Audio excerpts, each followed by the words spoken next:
everybody. Evening. Everybody hear me okay? I do.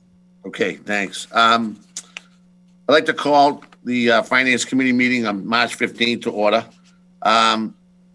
Jen, can you call a roll? Counselor Andronico. Present. Counselor Kane. Present. Counselor DeBona. Present. Counselor Harris. Present. Counselor Liang. Present. Counselor Mahoney. Present. Counselor Palmucci. Present. Chairman McCarthy. Oh, Counselor Phelan. Present. Chairman McCarthy. Present. 9 members. You have a quorum. Thank you. Little housekeeping before we begin. In accordance with Governor Charles Baker, March 10th, 2020 order suspending certain provisions of the open meeting law, the Finance Committee of the Quincy City Council will be convening via remote conferencing services that will air on QA-TV Channel 9, government access on Monday, March 15th at 6:30. Relative to any and all matters pending in this committee, including but not limited to 2021-018 appropriation, $120 million for public safety headquarters, phase 3 construction and area transportation improvements. Also, pursuant to the open meeting law, any person may make an audio or video recording of this public meeting or may transmit the meeting through any medium. Attendees are therefore advised that such recordings or transmissions are being made, whether perceived or unperceived by those present, are deemed acknowledged and permissible. So good evening, everyone. This is a very detailed presentation of the new safety headquarters, police station. I know that packages were sent out for folks to review. I think I'm going to be turning it over to Mr. Walker. I don't know if he wants to say a few words before we start or straight to Joe Shea. For you, Mr. Chairman, I'd like to first give it to Commissioner Hines to kick us off, if that's okay. That's okay. Thank you. Good evening, committee. Good to see you all again. Tonight, after several years of working together, we stand at a key milestone in the development of our new public safety headquarters, the home for the administration of the fire department, the emergency management, and of course, the entirety of the police department. We are finishing up the design phase, and we're ready to move on to the construction drawing phase with the construction manager selected under Chapter 149A. We've just this weekend and today finished, the committee have finished the reviews of those submissions for the entities that hope to be that construction manager at risk. And they've been turned over to the purchasing department to begin the next step in that public process. The Chapter 149 construction manager at risk process is the same one that we recently used and completed at Southwest Middle School. And it worked out very, very well for the project and certainly for the city as a whole. The $120 million request submitted on February 8th of 2020 is for the construction phase of this public safety headquarters, namely the building itself in the vicinity of $90 million, the FF&E, which is furniture, fixtures, and equipment, for $10 million, and the infrastructure, transportation, and pedestrian improvements in the site, the intersections and sidewalks and such, to the tune of $10 million, and the construction soft costs, the design, permitting, and contingencies for the construction itself for $10 million. There's over 300 pages of plans and 2,000 plus pages of specifications and details. But the project team sent to you the highlights, kind of an executive summary highlights in the packages and electronically. And certainly any of the other information it's available. Just what was sent to you is a bit more digestible. And the features of the elements that were included in the packages and the information provided to you includes the details of the building facade and the floor plans, the layout of the several layers of the building itself, the cost estimates for the public safety building and the site work, which I just relatively summarized a moment ago, and the energy efficiency report prepared for the proposed building by National Grid's consultants on the standards that are being met by the building. There are a number of elevated steps that we took for energy efficiencies, and they're noted in that document. and the team can speak to those this evening if you have particular questions on that. So tonight, we also have members of our police department, fire department, the public building staff, of course, myself representing that, the consultant team, including the architect here for questions when you deem that appropriate. So that being said, unless you've got more for me as we go, I will turn this over to Joe Shea and Holly Roach for the PowerPoint portion of the presentation. Thank you, Mr. Thank you very Hines. much. Thank you, Mr. Hines. Jennifer, if you could give Holly access, she'll activate a presentation. This presentation has been sent to all the counselors as well. And what I'd like to do this evening is take you through the executive summary of the presentation. And then, as is always the most value when we get to the committee level, we'll be here with the full team to answer questions that you might have. Just for the record, I'm Joseph Shea. I'm with Granite City Partners, a Quincy business, and partnered very closely with Woodard and Curran. I was represented by Holly Roach and Paul Jakes.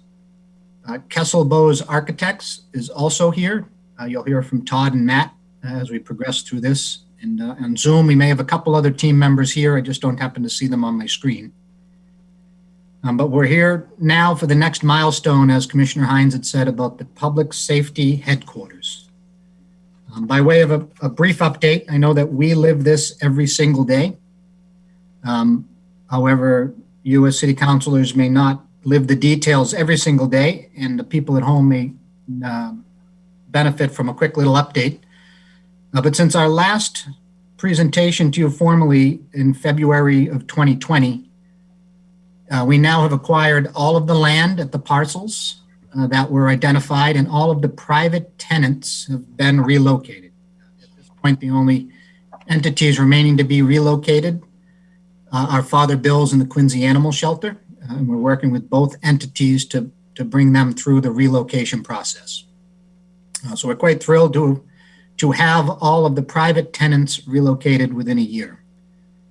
Demolition contracts are underway. Some may have noticed that 40 Field Street is already demolished and gone, and fencing is up for the 24 Broad Street and the Southern Artery parcel, commonly called the Stop and Shop gas station. We've been through a number of permits, and some of you as counselors have been involved through this process. The gas station ownership has transferred, and that includes all of the permits as what was once a Stop and Shop gas station, a portion of which is going to be reused for the city of Quincy's fueling depot. They have much more modern tanks. It's in a location that's much more feasible. So I think through some cleverness, we've been able to expedite the gas station relocation and reuse process. And 3 out of the 4 state and local permits have been approved. We'll be going before the planning and zoning on the public building components for an update. But we made great strides with respect to our MEPA processes, our conservation processes, and we appreciate everybody's support through that. And as Commissioner Hines had said, we also have hit a major milestone in that the Massachusetts Inspector General has authorized us to issue and receive applications for construction managers at risk. I'm proud to say that we've received 7 very competitive applications that we've spent quite a bit of time reviewing.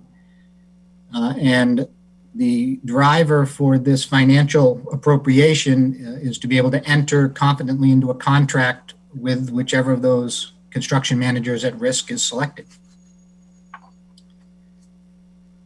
Since February, we've implemented a number of design changes. We have sent you really the executive summary, and I realize they're typically supposed to be 24-inch by 36-inch sheets, so looking at them can be very difficult if you're looking at them on paper. Hopefully you can zoom in on the electronic version. But the program for the building has been set. It's a 124,000 square foot program for the building. Some of the tweaks that we've made since our last presentation of that program is we have added a ramp to the parking garage for easier access internally to the garage. As some of you may remember, the garage is a secure garage for our first responder vehicles, for emergency response vehicles. And you can now flow from second floor to first floor and still stay within the secure boundaries. We've made some modifications to the intersection at DPW and Mount Wollaston Cemetery. And we've continued to advance the design, and we're comfortable we've got the right traffic and pedestrian layout for Southern Artery and Broad Street. What we've really spent some heavy time on is the sustainability and green infrastructure component of the site through the design development pieces. We have a specific slide on this, but the solar panel package on the garage has been completed. We've made a number of building envelope changes. If any of you went through the detailed package, and I realized that we sent you a lot of numbers, we have increased the thermal envelope of the building, increased the window pane density. There's a number of features that we'll focus on tonight as we strive to get the best energy use intensity, or EUI, that we can get. We have added 30 level 2 electric vehicle charging station nodes or equipment. We'll talk about that. It's our goal to make sure that this building is built for the future, not just for today. And we continue to work with National Grid to make sure that we are being as energy efficient as possible on a building that is this large and operates 24/7. For some comparison of the bullets that I just read to you, we've prepared an energy use intensity slide.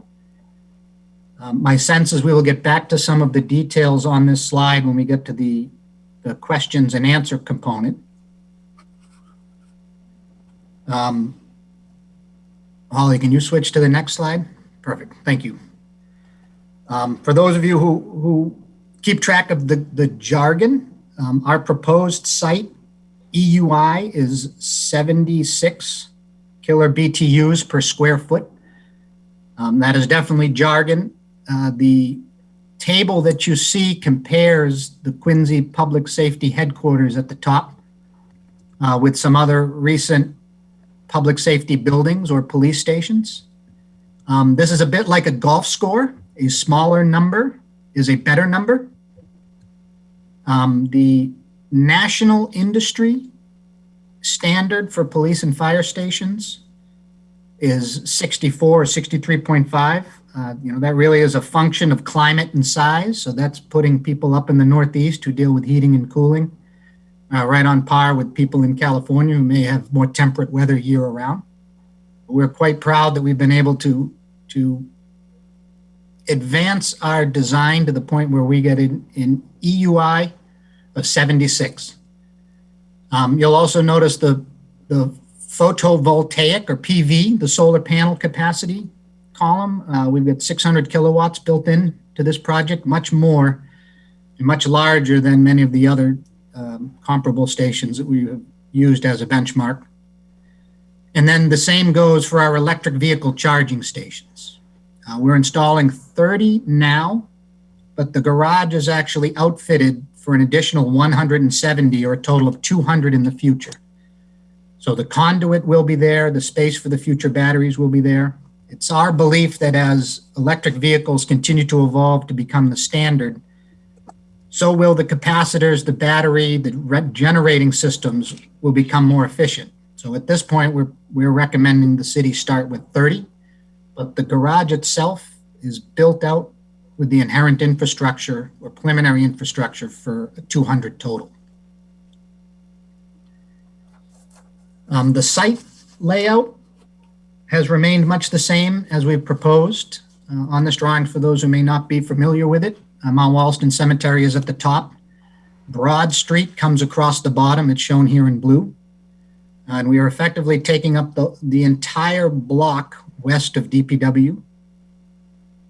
The building is shown with an orange roof. The garage is shown with parking spaces marked out, although it will be covered with solar panels.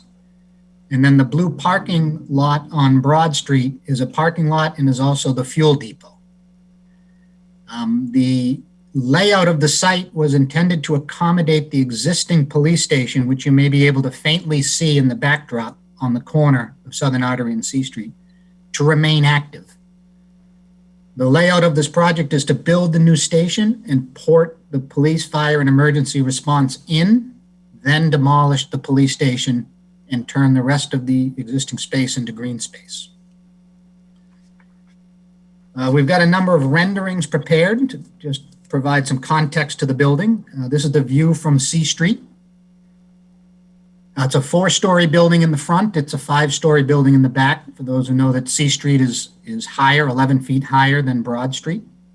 We've done our best to make it a feature building, architecture that's going to withstand the test of time and become another marker in the city of Quincy, that when you see this building, you know where you are, much like when you see Coddington Hall or the Granite Trust Building or any of the buildings on Hancock Adams Common. As you enter the site, which will be a new alignment with Mount Wollaston Cemetery, if you enter and you go to the right, you'll enter where the public safety complex building is. If you go to the left, you'll go to the police station, but there's a small loop for people who need to quickly go in and out of the police station. You can get right to the front door. And on a daily basis, the people who work at the building or our first responders will be entering from the rear of the site. This is a view of Broad Street. Right now, you would be standing on the future Field Street or where Quirk Motors is. You can see the secure entrance into the lower level of the garage and the ramp. You can also see the solar panels form a cap on the parking garage. So our police cruisers will effectively have a roof over them. There will be solar panels, but they will be covered. When we slide further down Broad Street, if we were standing on the Southern Artery corner, looking down Broad Street, you'd be looking at the building from this angle. You can see a fire truck is located at the fuel depot, which is where our municipal vehicles and school buses will be fueling. There's an additional 30 parking spaces on the surface that are not part of the secure or staff parking. We're also rebuilding Broad Street, putting the electric utilities underground, narrowing Broad Street so that we can have parallel parking spaces. So actually, when we are done, we're going to end up with 332 parking spaces on the public safety and Broad Street side of the project. That does not count all of the spaces that are on the DPW site. A couple other nuanced features of the site is that we have created a separate entryway that's effectively back of the house, but this entryway includes some HVAC equipment and special rooms because it's on the fire department side of the building, and if fire administration is returning from an event, they have direct access to a decon room without having to go through the building. So they can immediately go through their decontamination process, make sure that they've got all the appropriate safety measures in place within this building for the fire department administration. This little alcove that you see also can be accessed from the secure parking garage. You can see the grate that is blocking, or the gate that is blocking the entrance to the garage. As Commissioner Hines had said, the projected financial summary, we've broken down the $120 million effectively into the way that the contracts will be procured. $90 million for the building and parking garage through a construction 149A guaranteed maximum price contract, very similar to the Southwest Middle School. $10 million for FF&E, much of which is either procured through 30B because it's technology. It's $2.6 million for site security, a lot of IT components. Then the next $10 million is for the pedestrian roadway and utility improvements. That's really an earthwork project component on Southern Artery, C Street, Field Street, and Broad Street. And then the final $10 million is in remaining commissioning costs and project contingencies on all of the other numbers. For a timeline, summary as to where we are. We've released the construction manager at risk selection package. Again, we've received 7 very competitive packages that we're reviewing now. We hope to continue to advance and make a selection of our construction manager at risk, who will then join the design team and refine the final construction drawings. I'm sure they will add some value in our energy efficiency discussions as to how to maybe get our EUI a little bit lower than 76. But our goal, pending the selection of a contractor and pending all of the financial approvals and execution of a GMP, is to release some earthwork packages in June and be under full construction in August, with a fall of 2023 occupancy date for the building. So it's a little over a 2-year construction.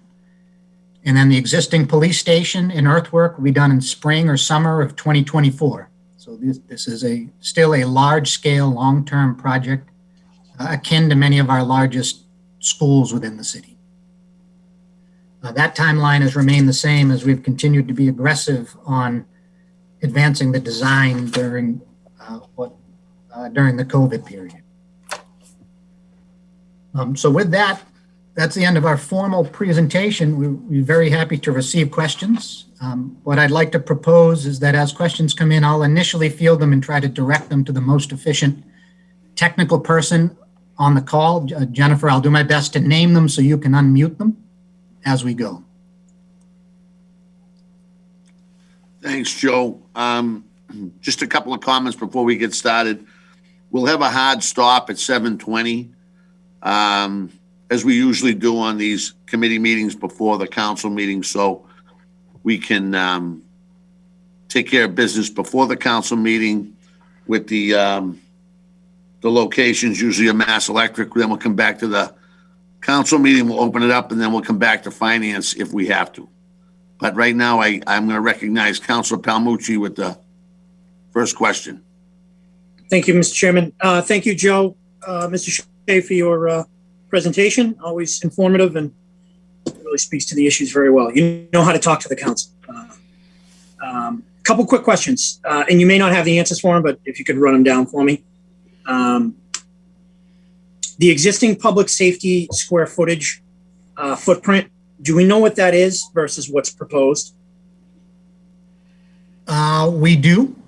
I'm going to wait for somebody on the team to signal me, but I know from a police station standpoint, it's about doubling the size of the footprint of the square footage for police.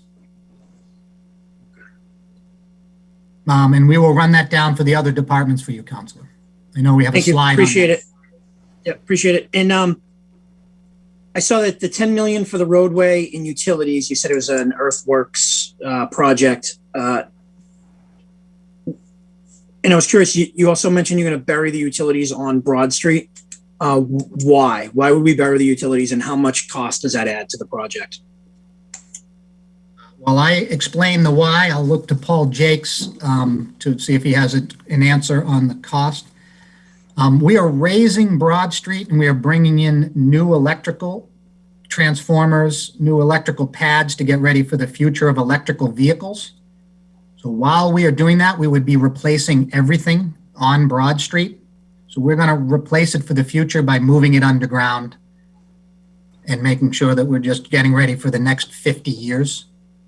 So since everything to support a building of this size with this much electrical load, especially driven by the energy efficiency improvements, we have to replace everything. Let's put it underground. And Paul, the thinking of putting it underground is what?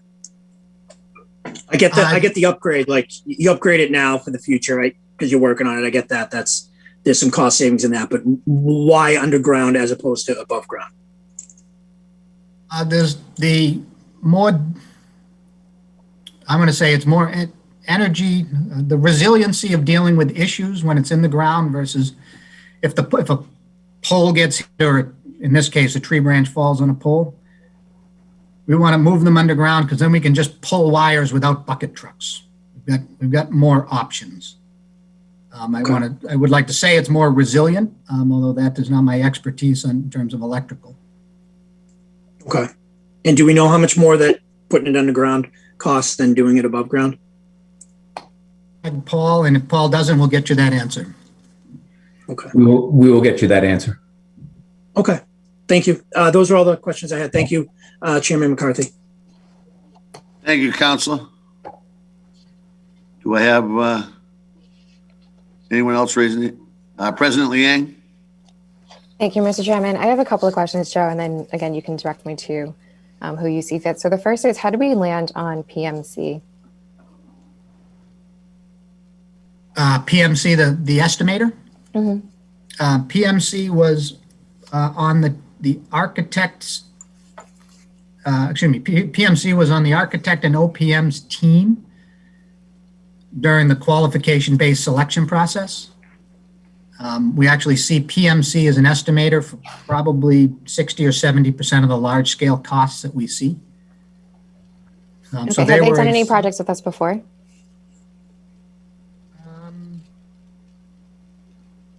That I don't know. I'll have to answer that question. Holly, you may know on the RFQs that we just reviewed, both for the animal shelter and for 180 Old Colony Avenue. I know PMC was at least in half of those proposals as well. But we can get you the answer as to where they've estimated before. That'd be great, thank you. And then the second question I have when it comes to these estimates is for the origination of the cost estimates, and if somebody here from PMNC, that's going to be a tongue twister tonight, where they got their estimates from, just as far as the materials and the vendors go, because there's quite a bit of detail with specific items in here, like guardrails, concrete pouring, gravel bases, benches, even the brackets to connect aluminum doors, right? So like there's very specific, wonderful details laid out in here. I'm curious as to where they got these quotes from, which vendors they reached out to, how many vendors they reached out to. So if somebody from PMNC can give me some information on that, that'd be helpful. PMNC is not on the call tonight, so we'll get you that information. I know that they keep a very robust database of all construction bid costs, so they can produce documents like the one you've received. But we can get you that answer, Counselor. Thank you. Yeah, again, it just would be helpful to know which vendors they're getting these estimates from, right? Because if they've done this for quite a period of time, then I imagine, sometimes when you build good relationships with vendors, when you're building out certain projects, I would imagine those vendors would provide some sort of discount, particularly at this quantity of items and materials that we're getting. And then a sort of sub question to that is, generally, I do recognize that when you're scoping out a project of this size and looking at the specs with the engineering and the layout with the design, that you do, provide some contingencies built in for each of the items. So as far as, again, just how much paint you need, how much concrete you need, are there contingencies built into every single item on here, or is it exact? This is exact, and then they carry a contingency at the end. That's the $10 million contingency? Yes. Okay, and that's, I guess, my other question to that is, where did you land on having $10 million as a contingency? I mean, I've seen contingencies, I've just never seen one this large. So I'd like to understand the reasoning behind having one that's a very large cushion to have. It is. And again, contingency may be a little bit of it's an easy term. It does also include the conditioning and the final relocation cost, commissioning. But we can give you a breakdown of what went into the $10 million number, Counselor. Also, as I look at PM&C's breakdown, I won't call out the page numbers, but as you thumb through, they do carry a guaranteed maximum price contingency of 2%. And in a number of places, they've called out where they carry a contingency throughout the document. But we'll highlight that for you and get you the answer to your question, Counselor. That'd be great, Joe. And if you could also make sure when you're highlighting, because the 2% is a maximum contingency that they put on certain items, I imagine there are some where they feel comfortable with their estimates that they don't have to have a 2% buffer. So if they estimate a lower contingency, that would be a helpful breakout as well. And then can you just confirm, is labor built into these costs as well? So again, like the laying and pouring of the concrete, for example, right? Is that cost estimate in here in this document just for the materials of the concrete itself, or does it include labor as well? It does include labor, and that labor being paid with Massachusetts prevailing wage rates as required by law. I would hope so with a public project, but thank you for confirming that. And then The last thing I would just ask if PMNC is going to come, because I know this is just the start of the conversation and we're not, I mean, I'm certainly not in any place to move forward with this with all these outstanding questions still here. But when you have them come back in front of us, it would be really helpful to know, again, just like a specific breakout of where they get the average cost for each of the items coming in, because just going through this, there are some things in here where, for example, there's a quote for a line item for microwaves for 3 of them where it's $1,000 per microwave. There's a line item for clocks where it's $150 per clock. And look, I mean, this building is for our first responders. I want them to have the best of the best, and if the $1,000 microwave is the best of the best, I understand that. The practical side of it, though, is that can we get away with having a $200 microwave of the same quality and the same lifespan?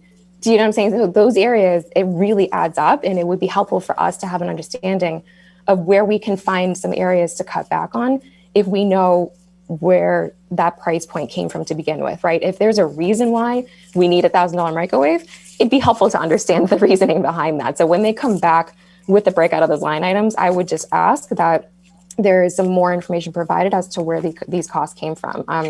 Some of these things like the rebar, the walls, again, aluminum doors, and some of like even, the curtains between some of the buildings with like the washrooms and the drain pipes. There's a drain pipe in here for $1,000. I mean, so again, it's helpful to understand because for us, particularly like if we have experience in building things out, I've never seen a drain pipe cost that much, right? Or a microwave or a clock cost that much. So when they come back with those estimates, specifically where they got them from and what vendors they got them from, it would be really helpful to me to understand, why we need a $1,000 microwave, for example. So that's, my reasoning behind this. I understand that, again, this building is going to serve as a, essential focal point for one of the most important, or few of the most important departments we have across the city. And I want to make sure, again, they get the best of the best, right? But sometimes you can buy a Kia SUV for the same, quality as you would spend on a Beamer, right? So I just want to make sure that we're understanding those comparisons when we're looking at a number this big. So Joe, thank you so much. I look forward to those answers and I appreciate it. Thank you, Mr. Chairman. Thank you, President Liang. Chair recognizes Mrs. Mahoney. Thank you very much, Mr. McCarthy. Thank you very much for the presentation.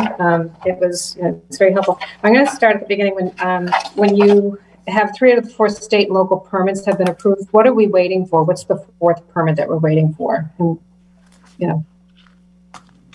That's a good question. I'm going to activate Paul Jakes on the remaining permit.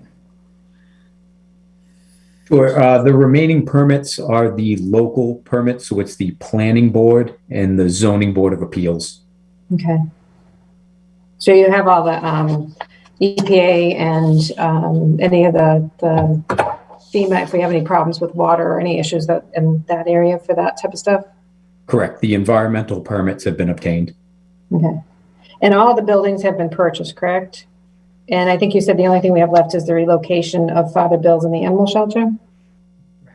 Is that correct? Do we have, I know I was not at the last council meeting, but I did ask, and I appreciate this because there is some of a breakdown, but I actually wanted to understand a little bit more before we got into the $120 million, the $32 million, this is really to the administration, for the public safety headquarters phase 2. If we could get a full breakdown of that, how much each piece of parcel was purchased and the expenses to date, and if there's any money left in that $32 million bond, as well as the relocation costs for the animal shelter and Father Bill, so we can have, the public can have an understanding of where their funds are being spent. That's going to be very important as we move forward.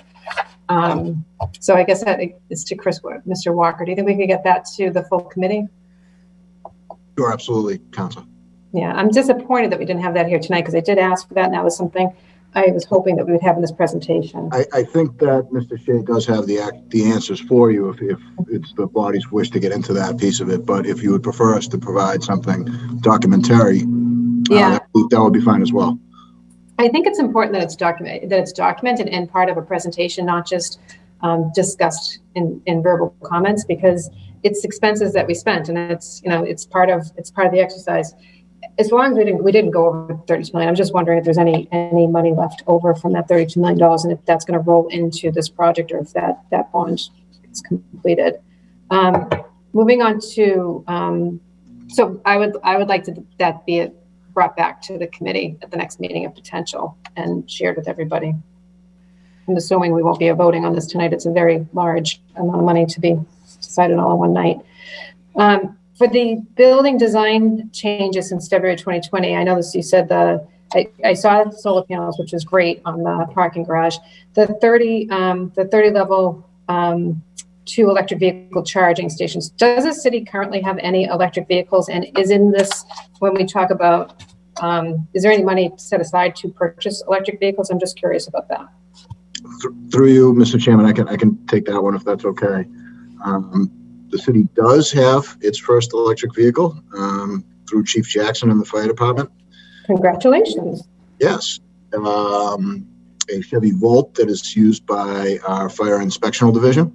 Yeah. And we are now in the process of doing a fuller inventory in partnership with National Grid of our entire vehicle fleet. Okay. We have every expectation that within the next round of capital vehicle expenses that we will have additional electric vehicles. Mm-hmm. Chief Keenan also procured the very first hybrid police cruiser. It's my understanding it didn't last very long, but I know the interest is there, and we're going to keep going down that path as well. Yeah, I was just curious because I think it's great that I think it's good that we're building this into the new public safety headquarters. I was just curious to know, by the time what's the timeline for vehicles, considering this is going to be 2024 and we're going to be going into the 2022 budget soon. So we fully expect by the time that this building opens that we'll have a substantial number of electric vehicles within the city's fleet, and that number is only going to grow. You've seen, Counselor, nationally and regionally in terms of what is happening within the auto industry and what folks are projecting 15, 20, 30 years down the road. And that's sort of the basis behind why this garage is being built as fully compatible for all electric vehicles, because we are building this facility for it to be a 50-year building. And we have an expectation that within 50 years that the police cruiser fleet could very well be all electric. Yeah. I just hope that within 4 years we can actually have enough vehicles to be able to utilize them. I agree that we should be building it with the ability to have electric vehicles. So I think that's great that we're adding that in. I know that the garage in downtown Quincy, we also had that in downtown Quincy for people who park in the garage.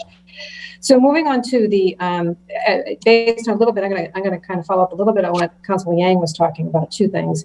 So I know that you built in a PLA for project labor agreement for project, and you're estimating that you're going to be starting this project if everything gets approved in August. Is that the timeline that you said that you're anticipating it will start? And what is the start of the project? Is it demolition of the building? What's the first phase of it? You bring up a great point. In one phase, the project has started because demolition is underway, but the construction manager at risk work starting in earnest. We believe earthwork will be in June and July, and then in August, all subs the project will effectively be bought out or purchased, and we'll have our guaranteed maximum price. So the all cylinders firing is in August, but there's a number of things we will accomplish between now and then. So when you say all subs, so when's the bidding process start for? I realize you have to approve the financing for it first, but when does the bidding start for this, and how do people get a seat at the table for this bidding process? So the contractor selection process has started. It started in February with an advertisement in the Central Register. So any contractor in Massachusetts who felt qualified to submit on this project could submit a statement of qualifications. Okay. We've received 7 statements of qualifications at the deadline. So now we are reviewing and rating 7 different firms, each of which will have the opportunity to submit a detailed proposal in the month of April. Mm-hmm. And then based upon that detailed proposal, the selection committee will select one firm, which will become our construction manager at risk and will be our key partner moving forward. They will execute a guaranteed maximum price contract with the city, somewhere in the $90 million range. No higher though, right? No higher unless we add in the Broad Street work or the transportation work. Generally, we're focusing on building contractors, and then roadway contractors would do the Broad Street work. So the procurement process has already begun. Just as a point of clarification, we don't have a project labor agreement. We're required just to make sure that contractors use Massachusetts prevailing wage rates. I apologize. I like to use that. I like to say project labor agreement because that's what I'd like to see happen in the city of Quincy, because we could actually hire people that live here and work on our buildings and shop at our shops and eat at our restaurants. The other question that I had is the $10 million contingency, and I know that you built in different places, you're going to send it back to us at the highlight of 2% maximum. 2% maximum in a $90 million project would be, if I just go across the board, it would be $1.8 million, which gives you another $8 million in contingencies. What's the other $8 million in contingencies that you're talking about? Maximum, that's the 2% maximum. Are there other areas that are higher? Or what are the other things that we're concerned about for that $10 million contingency? There are, and I would never recommend it a 2% max. No, I know you. But just because we were talking about you highlighted that in certain areas it's a 2% maximum. I guess what I'm looking for is, I understand what the contingency is for. What's the average contingency on a large scale project? Is it 2%, 10%, 5%? What's typically what you're trying to do? Because 10, it seems as though there was just an average of $90 million. I'll just throw, everything's very rounded here. It's like $90 million. We'll throw that number out there. $10 million, $10 million, and $10 million. We get to 120. It's very even. It's nice. But I want to know what your thought process was to, it's all expenses laid out nicely. We can go, if we want to, we can go and add everything up. I'm just curious to know, is there a certain number that you go for contingencies? There is. We typically carry a 6 or 7% contingency. Mm-hmm. Again, because I used the concise words, I should have said contingency and commissioning. Mm-hmm. And I agree with respect to the numbers. I'm the ones that rounded them. When you go through the PMC estimate, for example, the building construction is $88,446,666. That's okay. You don't have I'm to. The one who said, let's call that 90. Yeah, you don't have to do that. I'm just saying, it's just when you do, in the public, when you look at that, it just looks like, the numbers that are thrown. I know if we went and added them all up, they would not add up to your average number. But for the 1.8 and if you do a 7%, as you said, on the 1.8, you're at $8.1 million. So you added another buffer of $2 million. So I'm just again trying to understand that $10 million, because $2 million is a lot compared to $10 million. So you just said 7%. Some of them are 2%, and you use 6 or 7%. 6 or 7% of the $90 million is, and I'm looking at the $90 million because that's the biggest chunk of it, is 1.8. Are you also building a contingency into your $10 million worth of furniture and fixtures? I mean, is that part of it too? Because I would think your furniture and fixtures would be not as, I wouldn't imagine you would be making too much mistakes on those areas. But I'm just curious. Now I took your 7% and I'm at 6.8. So where's the rest of the $10 million being added into? Would be the commissioning, and we do carry a contingency on furnishers, fixtures, and equipment, and we do carry a contingency. I can't imagine the earthwork component. I can't imagine for furniture, fixtures, and equipment it would be 7% though. It's just the reason why I'm doing this is I personally, we're in the middle of COVID. I don't disagree that the police headquarters is in desperate need to be redone. I'm having a hard time with the amount of money that we're spending. We just spent $32 million on the land acquisition, and now it's 120, and it's been broken into pieces. But when I'm looking at 120, and I'm looking at, I can look at things and say, and I don't disagree with Councilor Yang. She's looking at things like, I want you to have the best microwave, but do we really need a $1,000 microwave? And do we really need a copper roof? Or are there other things that can simulate a copper roof on? We live in the city of Quincy. We can't afford just to have, I want it to look nice, don't get me wrong, but I also want to make sure it's affordable and that we're not just, we're not going at something that's going to be astronomical and cost the taxpayers a lot of money. That's our job on the city council. So what I'm seeing here is, when you're telling me 7%, I'm seeing a $2 million piece here. Then you're saying it's partially something else. I'm trying to find, is there a ways that we can value engineer this 120 down to 100 and get the same thing with maybe some tightening of the budgets here, because we're building in a lot of things, and I want all of this for my police and my fire, but at the same time, I have to think about the taxpayers too. Understood. We will have the previous. There has to be things in this budget that we can value, and we can have options for more cost-effective solutions to be able to get the same thing. People do it all the time when they're building their own homes. They do it all the time when they're building the buildings. So the numbers that come through Quincy, the first number that comes through, it's always like, this is the best we can do. Yet other people can get it. Other people, there's other ways to do it. And I'd like to be able to see ways that we could value engineer and get this beautiful building and get what we need in Quincy, and not take the taxpayers, be fair to the taxpayers as well. So thank you very much. Thank you, Council Mahoney. What do I got, about 7:18? I think I'm going to adjourn from the Finance Committee meeting right now before we get going here, so we can have a stop at 7:20. We'll do our business with Verizon and National Grid. We'll open up the meeting and then we'll come back. So I'll adjourn the meeting right now at 7:19, but we'll return after we open up the council meeting. Thank you. Thank you. 7:20 p.m. Hearing to order, public hearing to order. In accordance with Charles D. Baker, March 10, 2020, according to suspending certain provisions of the open meeting law, GL 30A and 20, the Quincy City Council will be convening these public hearings via remote conferencing services that will air on Quincy Access Television, QATV, channel QATV 9, government access. So this public hearing is on Council Order 2021-027, utility grant of location, Mass Electric 210 Adam Street. So at this point, I'd like anyone wishing to speak in favor or opposition to use the raise hand feature. When you are called upon, please state your name and address.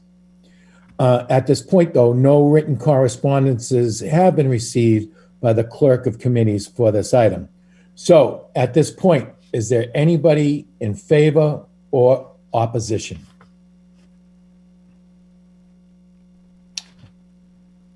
Okay. Seeing, give it 1, 2, 3. Seeing none. Seeing no further public comment, I will close this public hearing at 7:21. Thank you. The Quincy City Council will be convening these public hearings via remote conferencing services that will air on Quincy Access TV, QATV, channel QATV 9, government access. So this is a public hearing to 2021 of 028, utility grant of location, Verizon, New England, 40 Center Street. So at this time, I would like to ask anyone wishing to speak in favor or opposition to use the raise hand feature when you are called upon. And please, again, state your name and address, and no written correspondences have been received by the clerk of committees for this item. So at this point, would anybody for the utility grant of location 480 Center Street would like to speak in favor or opposition? Please raise your hand.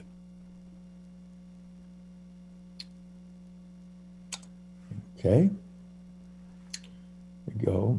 1, 2, 3. All right. So seeing no further public comment, I will close the public hearing at 7:26. Monday, March 15th, regularly scheduled council meeting. Madam Clerk, could you call the roll, please?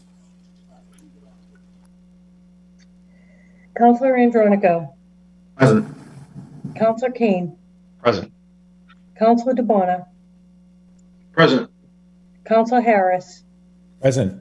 Counselor Mahoney. Counselor McCarthy. Present. Present, sorry about that. Thank you. Council Palmucci,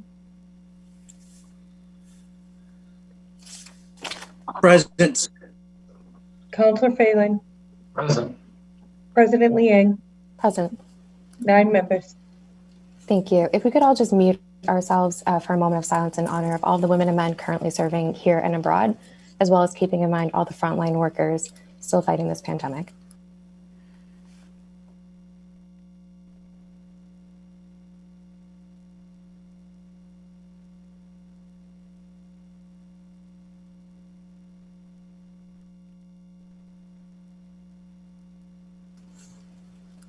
Thank you. Madam Clerk, could you be the open meeting law, please? Pursuant to the open meeting law, any person may make an audio or video recording of this public meeting through any transmission. Attendees are therefore advised that such recordings or transmissions are being made whether perceived or unperceived by those present and are deemed acknowledged and permissible.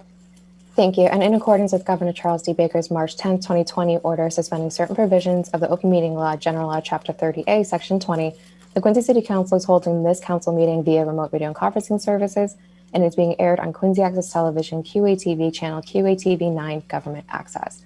Madam Clerk, first item on the agenda, please. Honoring of the COVID-19 heroes, Quincy Public Schools Nutrition Department. Thank you. Councilor Andronico? Thank you, President Liang. It's my privilege to acknowledge the Quincy Public Schools Nutrition Department tonight as a COVID-19 hero. Over the past year, I've been able to see their work up close and have consistently been impressed with the direction of the Department of QPS. This Department of QPS, led by Sarah Dufour and her colleague Jane Minton during the pandemic. One of the most widespread effects of the COVID-19 pandemic is that many people and families throughout the country are experiencing food insecurity. And for those that don't know, food insecurity is when a household is not able to provide enough food for every person to live an active, healthy lifestyle. It's a serious public health risk that typically impacts those who are most vulnerable within our community. And according to the most recent Feeding America food insecurity projections, Massachusetts saw the greatest percentage increase in food insecurity in the country due to the pandemic, 59%. And those in eastern Massachusetts saw a 66% increase. But most stunning about these statistics in the report was that food insecurity amongst children in eastern Massachusetts rose a staggering 117%, meaning 1 in 5 children in this area live in a home that's food insecure. And I strongly believe that it's because of the QPS Nutrition Department's swift action and outside the box thinking to set up a free of charge grab and go meal site that Quincy families and children were in a better position to be food secure than those in surrounding communities. The work they've put in is simply staggering, and I needed to take a moment to read some of these statistics at these grab and go sites. Within the first 2 weeks when schools closed, between March 16th and 31st of 2020, the department set up 5 grab and go sites and passed out 1,700 meals. Then they ramped up and they passed out over 94,000 meals at 8 sites between April and June. During the summer, they continued these efforts and they had 11 sites set up and passed out over 61,000 meals. And since the beginning of this school year, the team has passed out over 500,000 meals, 555,004 meals. And that number doesn't include the meal kits that have gone to families during Thanksgiving, winter break, and February break. Simply put, the QPS Nutrition Department is the #1 tool this city has to help families put food on the table.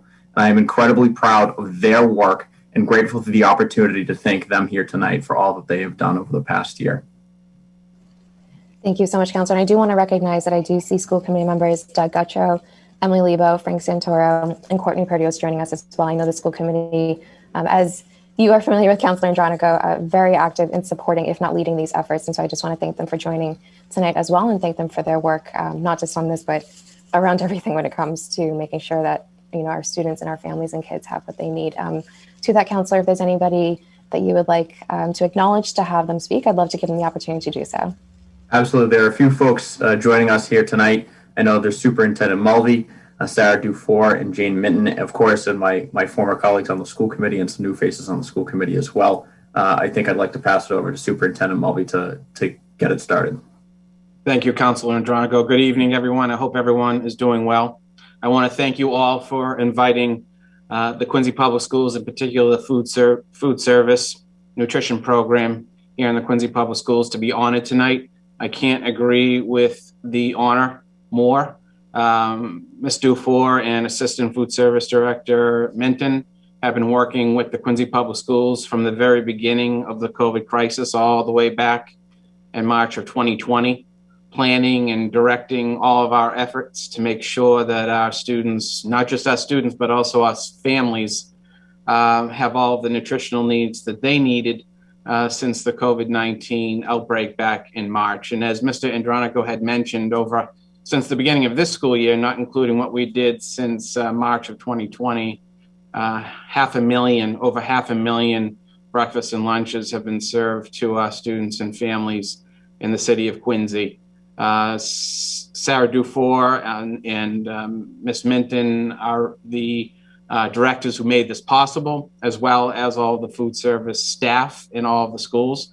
They have to be recognized. I also would like to recognize SEIU Local 888, the union that oversees all of our food service workers. They worked hand in hand with Director Dufour and Assistant Director Minton and myself to make sure that all of the food service workers were working to provide the nutritional needs of our students and families. With that, I would like to hand the presentation over to Ms. Dufour and Ms. Minton just to say a few words about the program. But we can't be prouder of both of them and all of the efforts they have done on behalf of QPS, our students and families. So thank you very much for this honor tonight. Well, thank you so much for having us here tonight. This is such an unexpected honor when we were told we were being discussed tonight. So we're happy to be here. I don't want to speak for Jane, but I'll speak for myself. I'm a dietitian first and foremost, and I got into food service because I love kids and I love food. And I love the restaurant industry, and those are all things that I've been a part of my whole career. And we could never have predicted what COVID would be like at this stage back in March when we knew the schools are shutting down. So we just started doing the little things we could to make sure the children in the community still had food access. And that just built upon day to day, week to week, and then eventually month to month. We're proud to say that we're going to continue serving both students in school and remotely through August. So that's what's been approved by the Department of Ed and also the USDA. So we'll continue doing what we're doing, and we love what we do, and we've really worked hard this year. So we're thankful. Thanks. I just wanted to say thank you so much for having us tonight. This really is an honor to be here and to be recognized. This is my first year as the Assistant Food Service Director. I went throughout Quincy Public Schools, so it really is a weird feeling to be back, especially in such a crazy year, but it has been nonetheless so amazing working with Sarah, getting all the support from, residents of Quincy, but also our employees underneath us. Like I said, it's been a very difficult year, but we've had some really amazing people working for us and with us. So with that, I just say thank you. Thank you so much. And I just want to also recognize, I do see School Committee Woman Kathy Hoopley here as well. It's great to see all of you on here tonight. So I just want to turn it over to my colleagues and see if anybody would like anything they'd like to add. Councillor DeBona and then Councillor Mahoney. Thank you, Madam President, and thank you, Councillor Andronico, for bringing this forward, having some schools on here, which is great. Just listening to you, with all the help that you've done. I know through the COVID, the only time that we were able to kind of talk to anyone is getting in line to get some of the food services for the kids. And I know we took advantage of it, our kids, the three of our kids, and just talking to the parents and seeing how things were going over this last year. I just want to thank the crew here, Sarah and Jane. I think Rita Bailey is still part of that group as well. It just kind of thinks, just a question also. I was just thinking back with your talking about the nutrition department. Thank you, QPS. My last month on the school committee back in December 2015, we got a nice grant, and I was actually the chairman of the subcommittee, Health, Transportation, and Safety, we got a nice grant for the Farm to School, which has all the fruits and vegetables up on the rooftops. Are you still doing that program? And if so, how is it doing? Can anybody elaborate on that at all? Yeah, so we have a couple of programs going on that we actively work with throughout the school year. The first one is that we do the Farm to School program. We have signage around the cafeterias when normally the kids are in the cafeteria, and we offer the fresh vegetable or fruit that's being highlighted for that month.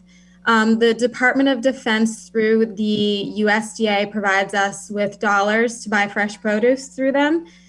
Each year we decide the dollar amount based on the entitlement package that we get. So we this year had over $100,000 worth of fresh fruit and veggies through the Department of Defense that we ordered weekly for each of our cafeterias. We've received a lot of funding through Project Bread, both to help us through COVID and to also use that money to buy grow stations in our kitchens. So at North Quincy High School, we have 2 grow racks where we grow fresh fruits, fresh vegetables and herbs for our salad bars, which have been on halt for COVID right now. But we do use all the resources that we have, especially when it comes to fresh produce, to get that into our cafeteria. That's awesome, Sarah. It's good to hear that the program has really expanded. Yeah. With something in the early stages of the Farm to School, but I'm glad it's working, and it's a great nutritional item for the kids. Mhm. So thank you so much for all your hard work, everyone. Thank you, Madam President. Thank you, Thank you. Counselor. Counselor Mahoney.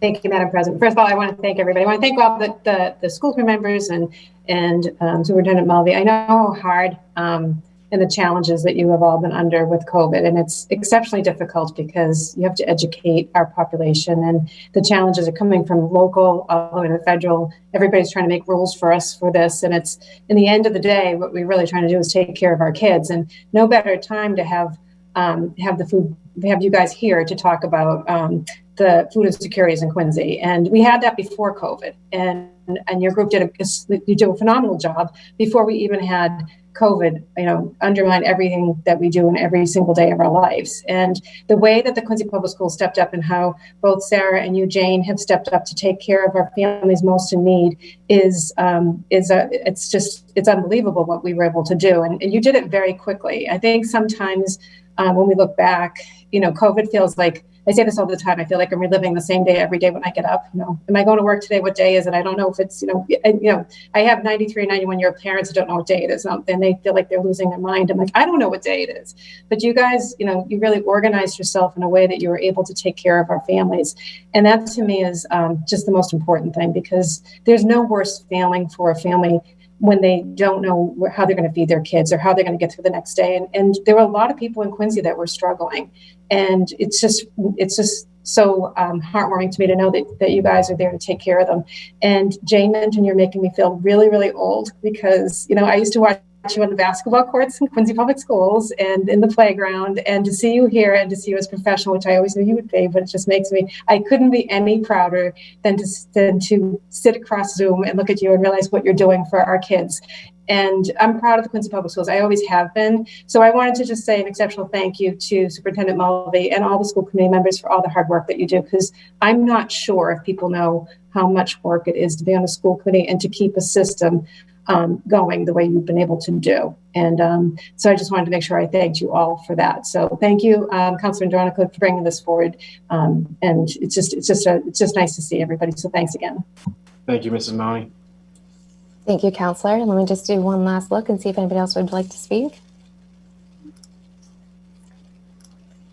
Okay, with that, I just want to thank you, Superintendent Sarah and Jane, for coming on tonight. And Councilor Andronico, this couldn't be more timely, I think, for us to be able to highlight what we're doing here in Quincy and the work that they're, doing for all the families here. I mean, we just saw and heard recently about that horrific story about the 9-year-old who, during a Zoom class, had mentioned, how hungry she was and the impact that had, and it's heartbreaking. And I think, for all of us in the City Council and my colleagues in the school committee, we think about reflecting back on, okay, what can we do to make sure that doesn't happen here? And we need to just look at the Superintendent, Sarah and Jade, right? And the work that you're already doing to make sure that doesn't happen to the kids here. So Councilor Andronico, thank you again for allowing us to be able to thank them to make sure that that doesn't happen here. And it's such a Herculean effort. And I just want to thank all of you for your work. So to the three of you, continue on. You have support here amongst all of the counselors and of course the school committee, and let us know if there's anything we can ever do to support your work.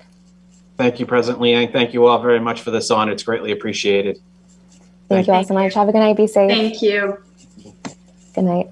With that, I'm going to recess the regularly scheduled council meeting to go back into Finance Committee. Mr. Chairman? Thank you, President. Yeah, I'd like to reopen at 7:45 the Finance Committee meeting 2021-018 appropriation, $120 million for the public safety Phase 3 construction and area transportation improvements. I think I left off with Councilor Mahoney, but I'd like to go to Councilor Phelan and then Councilor DeBona. Thank you, Mr. Chairman. Couple of questions I have. It's almost like deja vu. My first year on the school committee, they just finished the addition on the Quincy Police. And the day after they opened the building, the entire cellar flooded. So I know this area is very sensitive. And a concern of mine is that there was a lot of water problems down in the garage area there. And we're actually going down to a lower level. We're not. I see a shake in the head, but it looks like it's higher. But I guess what my question is, what are we doing to make sure that that is not a problem with the new building? That's a great question, Council. I'm going to activate Paul Jakes, but we work very heavily with the state regulators on that. We're actually bringing Broad Street and bringing the site upward to ensure that we are out of any floodplain concerns. Paul Jakes is the exact number of feet, but we're actually it appears that we're going down, but that's because the whole Broad Street and the site is coming upward in those graphics. Paul, can you give some specifics? Sure. So in Broad Street, we are actually bringing Broad Street up to the 100-year flood elevation, and the lowest floor elevation of the building and the parking garage is actually coming up to elevation 13.5, which is 2.5 feet above the current 100-year flood elevation. And that 2.5 feet is in consideration of future sea level rise. And that's something that's based off of building code, ASC 24 regulations. And that was also discussed and reviewed with folks at Mass DEP and CZM, Coastal Zone Management. So you're very confident that we're not going to be dealing with any water issues there or anything like that? Yes, that's correct. And just to add that raising that lowest floor elevation, that is in line with the city's hazard mitigation program for long-term development. If I could add as well, to the chairman, that's one of the determining factors on the location of the building on the site. It's further up C Street, away from the Southern Artery intersection, up on naturally occurring highland across from the front entry to Mount Wollaston Cemetery. So it's naturally occurring highland. The building will be up on natural land, and Broad Street and the parking area is what would be raised up. Thank you. Thank you. I guess another question I have is a lot in my previous job, I spent a lot of time at the police station, and also in some of the fire headquarters and a lot of the other people. And I can say that this is definitely needed. There is no question there is a need for a new building. Very difficult, but a question I have, like we have that antenna right next to the police. And currently there's a lot of different radio traffic and everything coming in. Obviously that's part of your plan, I would think. That's part of the $10 million would be, because you're not on an island anymore. You're also in a district where you have to talk with a lot of other police departments and fire departments. So I'm assuming that is part of the plan, and I would like to just ask that question. It is part of the plan, and you are correct. That's in the $10 million equipment cost. It's also part of the new tower on Quarry Hill. It's more, the specific element you're talking about is aligned with the city's greater communication activities. including the Quarry Hill Tower. But yes, it's several of the line items on tab 3 or the equipment cost line, Counselor. So that's where a lot of those for IT and the computerization and everything that's there. I just know that the police, just my time being there, it had grown exponentially. The technology, we were working in a building that was basically totally inadequate for what we needed to do. Even the old fire headquarters, a lot of the stuff we were having to put in technology-wise was a very difficult place to work in. So just making sure that, I know some people look, I was here when we had a value-added building put in, and from the day it went in, it was nothing but trouble. It was actually, the cellar flooded the day after it opened, after they cut the ribbon. Most of the equipment didn't work. I can remember sitting there with Chief Finn, the head of the police union, sitting down in the garage when all this was going on. I know both chiefs were on the departments at the time, and there was a lot of problems with then they went to the whole thing. They're trying to do a joint dispatch and everything. And it became actually it became a disaster, and it never worked. So I just want to make sure that we're doing the right thing to make sure this works.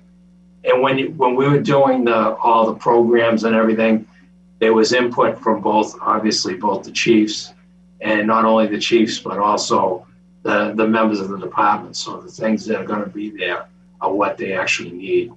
I think we talk about it maybe behind the scenes, but I'd like you to go a little more into that and what the program was to get us to this point and why we're maybe looking at some higher prices here. Happily, I may activate the team as we go. Also, if the chiefs would like to chime in. But through the process, both fire and police and emergency management identified staff to be key program members or key team members. And we met with that staff throughout the course of a year to ensure that we were vetting the program, understanding the current operations, using KBA's expertise as we were forecasting the future of policing and the future of fire administration. And then on the police side, we met with the 3 union leaders to show them the drawings and solicit input from the 3 police union leaders. On the fire department side, Chief, I'm not sure how many members of your staff we met with Chief Jackson, but I want to say a dozen in total, soliciting input from them. Yeah, I agree. There's been everybody that's moving down there has had a chance for input, so absolutely. Then I'd like to activate Todd Costa, Jennifer, from KBA in terms of speaking to the process of determining programming and determining how we estimate the appropriate square foot costs for finishes, the second half of the counselor's question. Thank you, Joe. So I just want to make sure I get the second half of that question correct. You want to make sure that and confirm as far as the radio communications technologies and things of that nature, how we got to those numbers? Yes, and basically what you have in the building. Okay. I'm going back to a time where no one was consulted and it was just thrown in there.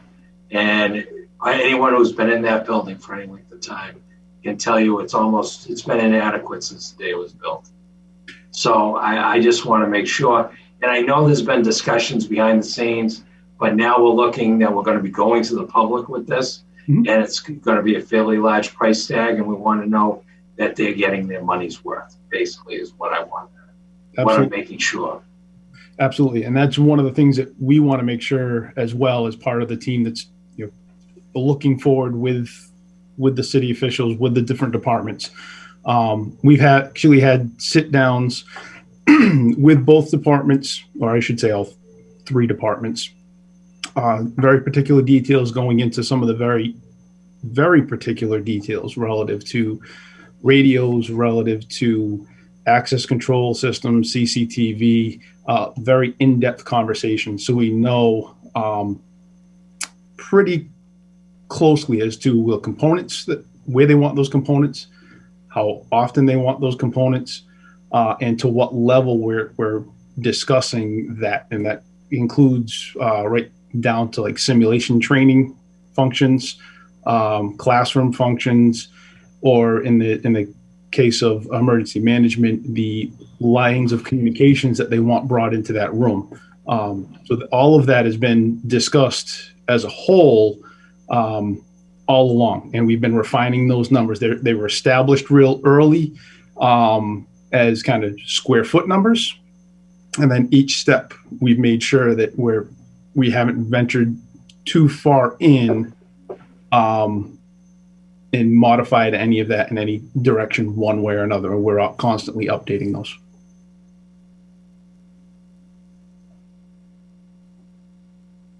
Okay, those are my questions. So, thank you, Mr. Chairman. Thank you, Counselor. The chair recognizes Counselor DeBona. Thank you, Mr. Chairman. Thank you for the presentation here tonight. I want to thank Mr. Walker and the mayor. We, back in 2017, co-sponsoring with Joe Finn and Nina Liang, we did a co-sponsoring for some electric vehicles and some hybrids. QCAN got in our ear, Quincy Climate Action Network, to get a fleet out there, and I'm happy to hear it tonight. So that resolution's in fruition, which is great. Thank you. And we're getting more charging stations. The new garage in the downtown has some new stations, which is great for technology. On the technology end of it, to elaborate a little bit on what Councilor Phelan's talking about is kind of what I was going to ask for a few questions here. Some of the biggest items that obviously is public safety building is building a new public safety headquarters here for police, fire, and emergency management, is also having emergency/IT cameras, video, live stream of our Quincy Public Schools. Now, I know that in the past we've had Quincy High School on a 24/7 video audio type of thing. Is there any way, or if there's anybody that would be able to kind of talk a little bit about if we're going to be upgrading this public safety headquarters to have, cameras at all our schools, our 19 schools, plus our new Dr. DeCristofaro Special Education Learning Center. I think this is a great time. This booklet that you guys gave us right here, and on number 3, on the tabs, it talks about the equipment costs, audio, visual equipment, communications equipment, security, access control. It's kind of one of the buckets of the 10 million that's in there.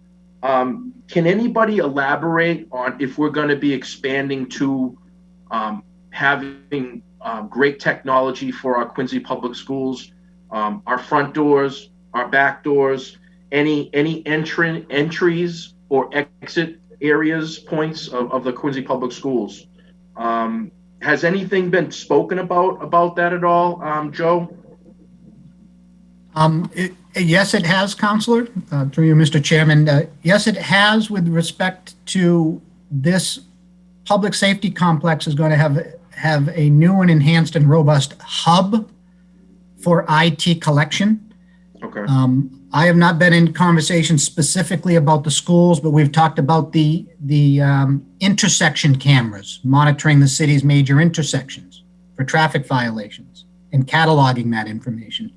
So we know that we're building a much more robust IT hub. Again, we're building for the future, the next 50 years of public safety. With respect to the individual departments or individual uses within the city, whether it's school, whether it's TPAL intersection, I would defer to Commissioner Hines on if in his public buildings he's building out schools for an enhanced IT. Thank you, Joe. Counselor, yes, every one of the current school buildings and planned school buildings are currently already protected by real-time video and audio with recording decks. located in those buildings, and it can be viewed real time in each of the individual school offices. Some of the newer schools, my understanding is that Mike Vecchio from his offices at Cottington can look in remotely at those same devices. But that is not the case, and the remote access is not the case. But within the buildings and the perimeter of the buildings, the entrance of the buildings, they are currently protected. And as Mr. Shea alluded to with the increased hub at the public safety complex, it can be that through the city's fiber optic system, those individual 20, soon to be 21 school buildings can be brought into the public safety headquarters at the appropriate time. Just to expand a little bit on, he's talked about, center points, Joe. I know I spoke about this many years ago on the TPAL section about highlighting and doing crosswalks. Some of the crosswalks kind of go hand in hand with parks and kids that have to go across streets. I'm thinking of Lincoln Hancock. I'm thinking of Montclair. Some of those are like semi-busy streets that have a lot of traffic. Do we have stuff set up in those particular areas outside the schools? And if we do, or if we don't, are we going to expand on those as we're moving forward with this new technology? I don't know exactly where everything is set up, Council. I know the areas you referenced. I can get that answer for us for our next presentation concerning where there is technology set up.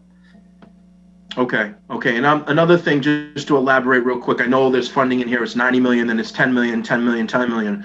But some of the biggest issues that we have is the traffic jam that's out in front of the Stop and Shop / police station, Stop and Shop gas station that used to exist there. But just looking at that particular intersection, it's very dangerous. And some folks will just walk out right in front of there. And I see some mitigation and some new design plans to basically make that flow a little bit better. Are you going to have like a one entrance in and a one entrance out of the Broad Street? How is this going to be set up, Joe? If you could elaborate a little bit on that. Happily. In the infrastructure improvements, there is a reestablishment of Field Street from Broad Street next to where Mr. Quirk has his facility effectively at Father Bill's up to Field Street. It's a roadway that once exists that was removed many years ago. To allow vehicles to exit going south and either arrive directly at the intersection of McGrath and Southern Artery, the Roxy's intersection, or to continue all the way down to the Brackett Street Southern Artery intersection, where Mr. Quirk also has a dealership. As part of that connection, the creation of that connection, that allows vehicles to safely exit the site to go south, such that those vehicles who used to have to cross 3 lanes of traffic on Southern Artery to take a left out of Broad Street will have a safe arrival point at a set of lights. In parallel with reestablishing Field Street, we will be putting a divider down the middle of Southern Artery to prevent vehicles from turning across 2 or 3 travel lanes, either into McDonald's or into Broad Street.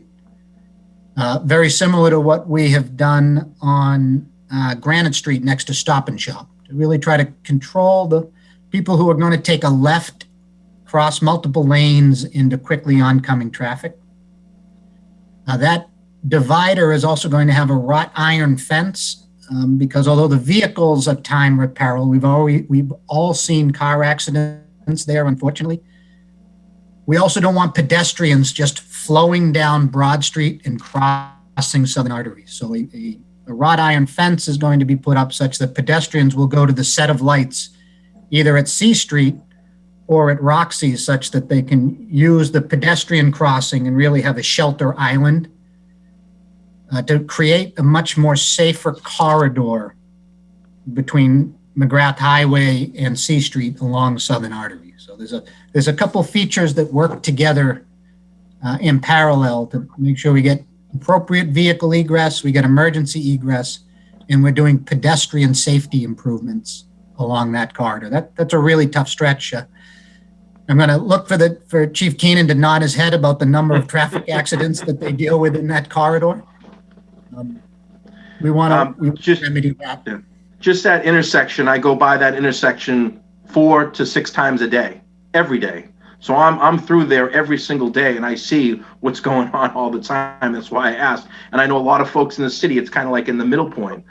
But lastly, just to elaborate, you walk outside City Hall, you got the Adams Hancock Common. It's brand new, it's beautiful. You walk down, you got the new Coddington refurbished. We did the Coddington building over. You got the Quincy High School, 2010. We did that. It looks beautiful. YMCA did their part. They put in a new YMCA a few years ago. You got the track, the new Faxon Field track. It's beautiful. Then you run into the police station. It's been sitting there. We've been waiting for so long, and here we are. We're finally talking about getting that underway and making it look flow all the way down. And then you go on the other side, and you've done so much improvements with C Street at that intersection with Quincy Shore Drive. So we're moving, we're doing, and then you got obviously the beautiful Wollaston Cemetery. So Mount Wollaston Cemetery. So this is the last leg we really need to do to find up that particular area. So looking forward to more discussions. This was something that was kind of on my mind. We talk about it at the schools with the safety, and I think we can tie this in for a hub, as you can say, is the word and the verbiage we can use. But I know I've had some discussions with Chief Keenan about this in the past over the years, and about that. So I'm looking forward to more discussion. Thank you for your time. Thank you, Madam President. Thank you, Councilor DeVona. No, thank you. Thank you, Mr. Chairman. I'm just looking around. Councilor Harris, Councilor Kane, and Councilor Andronico. Any comments? I'm not hearing any. Yes, yes. Councilor Harris, you have the floor. Yes, Madam Chairman. Thank you. I'm looking forward to seeing the good questions that were asked and seeing more information. Obviously, we get the booklet, which was very well put together. I got it on Friday. So obviously, the next meeting, there'll obviously be some more questions, especially as the information is going to be passed along to us that has been asked for this evening. So it's a big nut that we're being asked to do. And I've always, since I've been on the council, I've supported our fire and police, and I will continue to do that. But we still answer to the people of Quincy, and obviously the questions that have been asked are very important. So thank you, Mr. Chairman McCarthy. Thank you, Councilor Harris. I have a couple of questions. Well, let me go back. I think before I ask my questions, let me go back to Councilor Mahoney. She had a follow-up question. Thanks.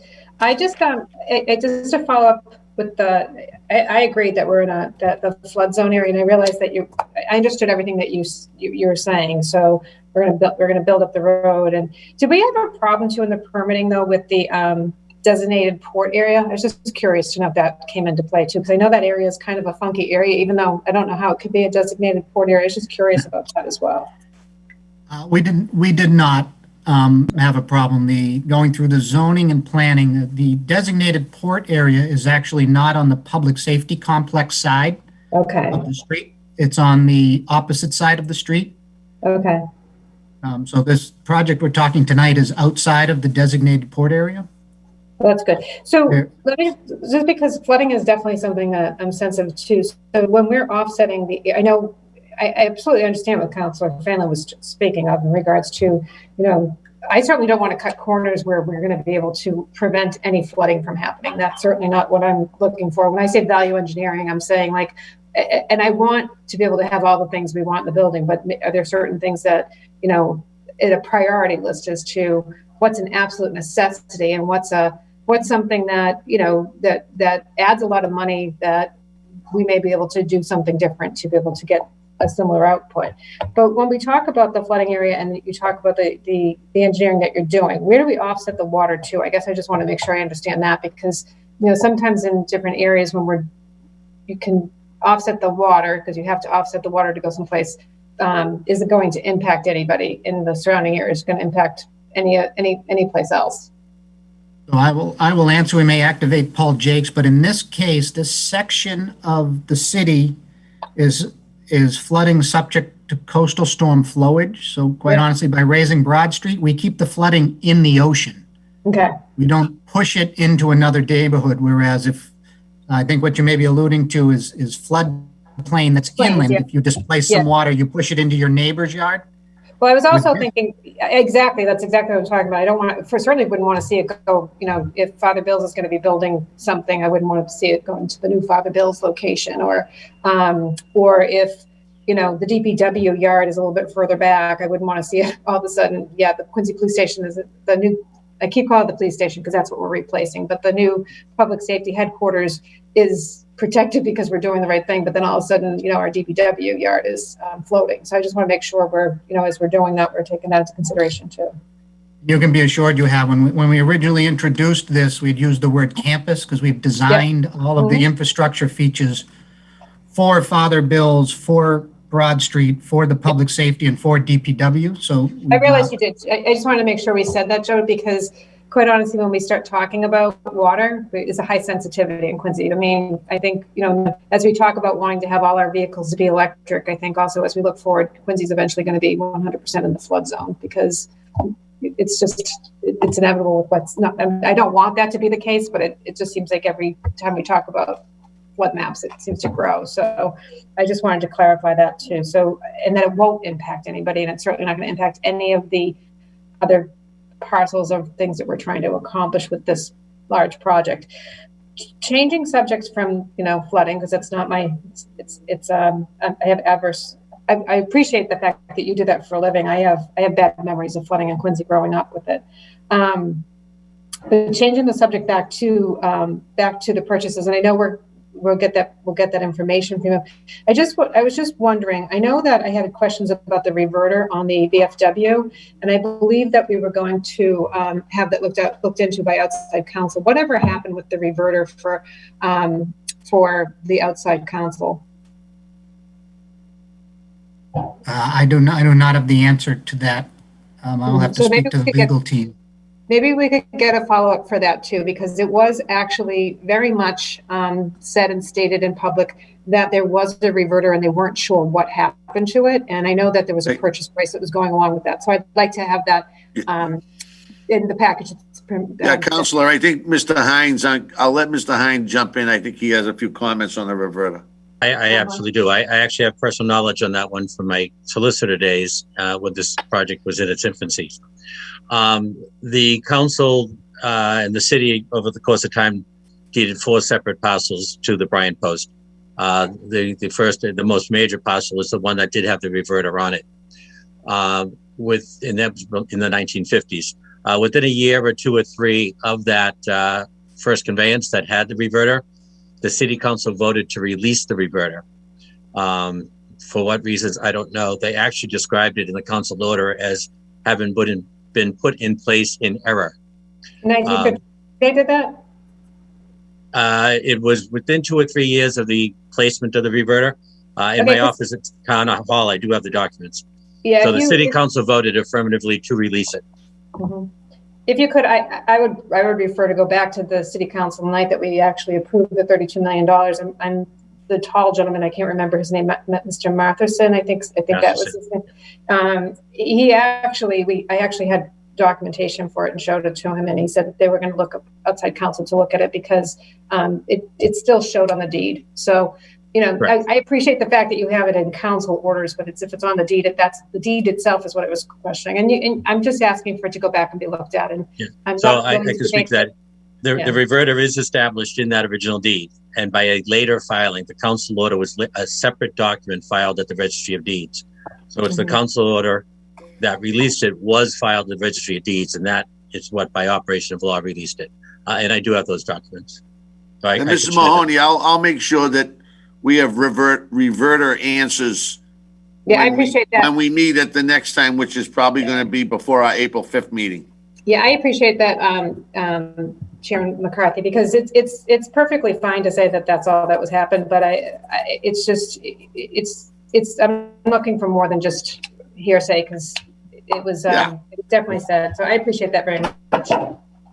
Thank you. Thank you. Couple of quick comments, Mr. Shea, and I know we met a number of times on this, and I think that, as Mr. Harris said, Councilor Harris, it's a very detailed package. I've been through Quincy High, Central, the Coddington Building, a lot of our projects where the question always comes up. There are items that come in at a very big number and they aren't broken down. And I got to tell you that even though some of the numbers we're gonna check, everything's been broken down pretty well in regards to building infrastructure, the solar presentation, a very well put together package. First of all, I just want to thank you for your time too, the few times that we've met and gone through some of my questions. Quick question away from the building, and I know you just talked about the front of Broad Street, about the island, the fence, the traffic changes. When we go up C Street, headed back towards Howe's Neck, we get to that cemetery entrance. I saw for the first time a possible traffic light, presence there.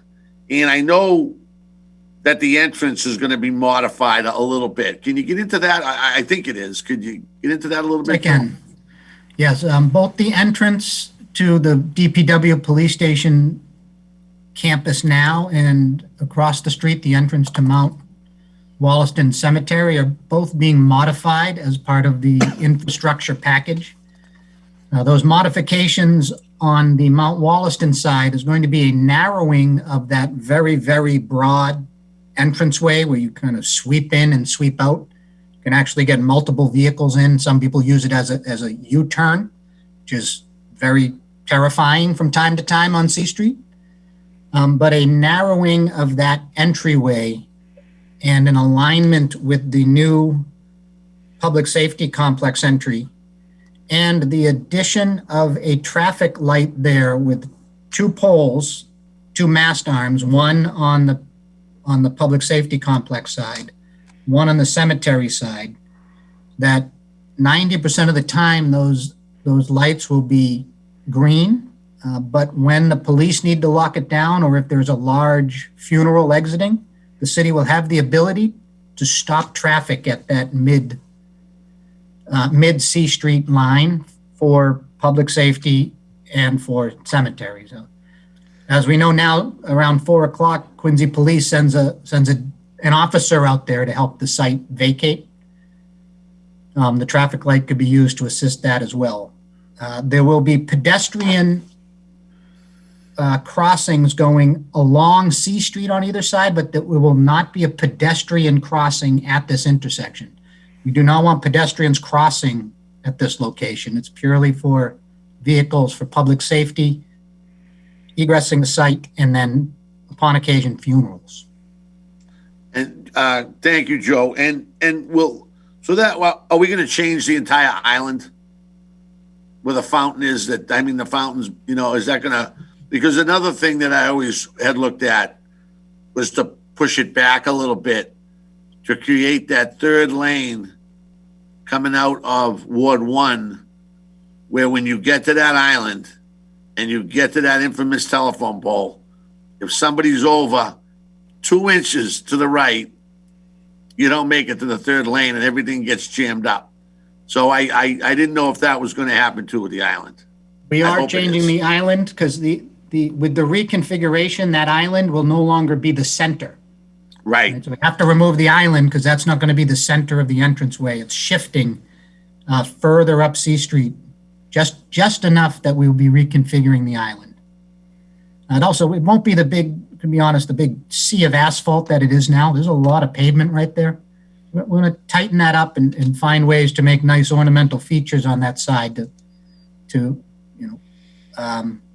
continue or even enhance the presence of Mount Wollaston Cemetery as the flagship cemetery in the city. Yeah, no, nice. And a quick Broad Street question.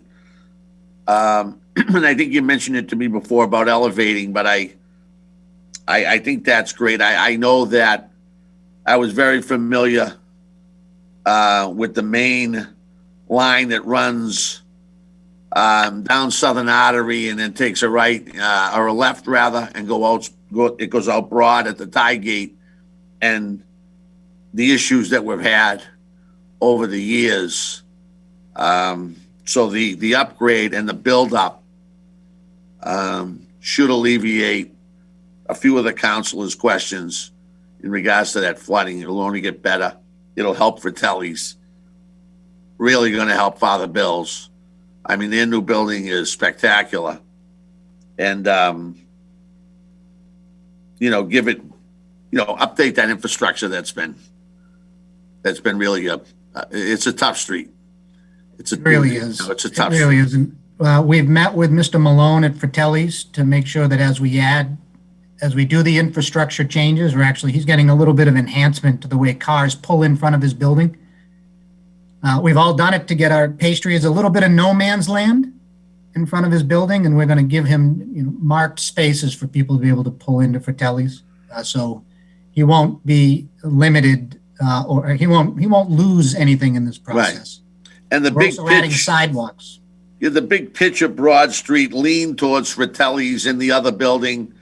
It leaned towards 39 Broad. So when they would get water, they would have issues on that side where it would freeze entirely in front of his parking area, and the catch basin and everything we need to get rid of the water was situated on the other side, down a little bit by the Bryant Post. So this will definitely level the playing field in regards to relief and drainage for him and really clean it up, Joe. I think it's a great package. It is what it is when it comes to the money. I know there's things in there that we can look at to try to reduce, but we kind of figured that was the ballpark where we were headed to this number when we first started to decide, we start to talk about it. So my thoughts for my colleagues and President Liang is to keep it in committee.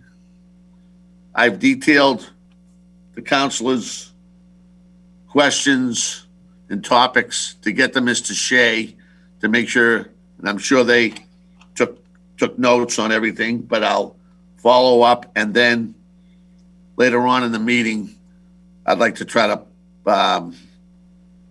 plan an April 5th, 6:30 meeting again, see if we can get through all the questions, and then see if we can put it on the agenda to bring it out of committee that night and vote. So if we get everything done.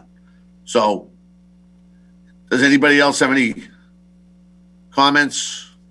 If not, I will adjourn the Finance Committee meeting at 7:23. Thank you very much. Thank you very much, everyone. Have a great evening. Thank you, Mr. Chairman. Okay, so we'll go ahead and go back into the regularly scheduled council meeting at 8:24 p.m. Madam Clerk, if we could go to agenda item number 1, please. And let me just unmute you. Give me 1 second here. I got it. COVID-19 local senior vaccination program update.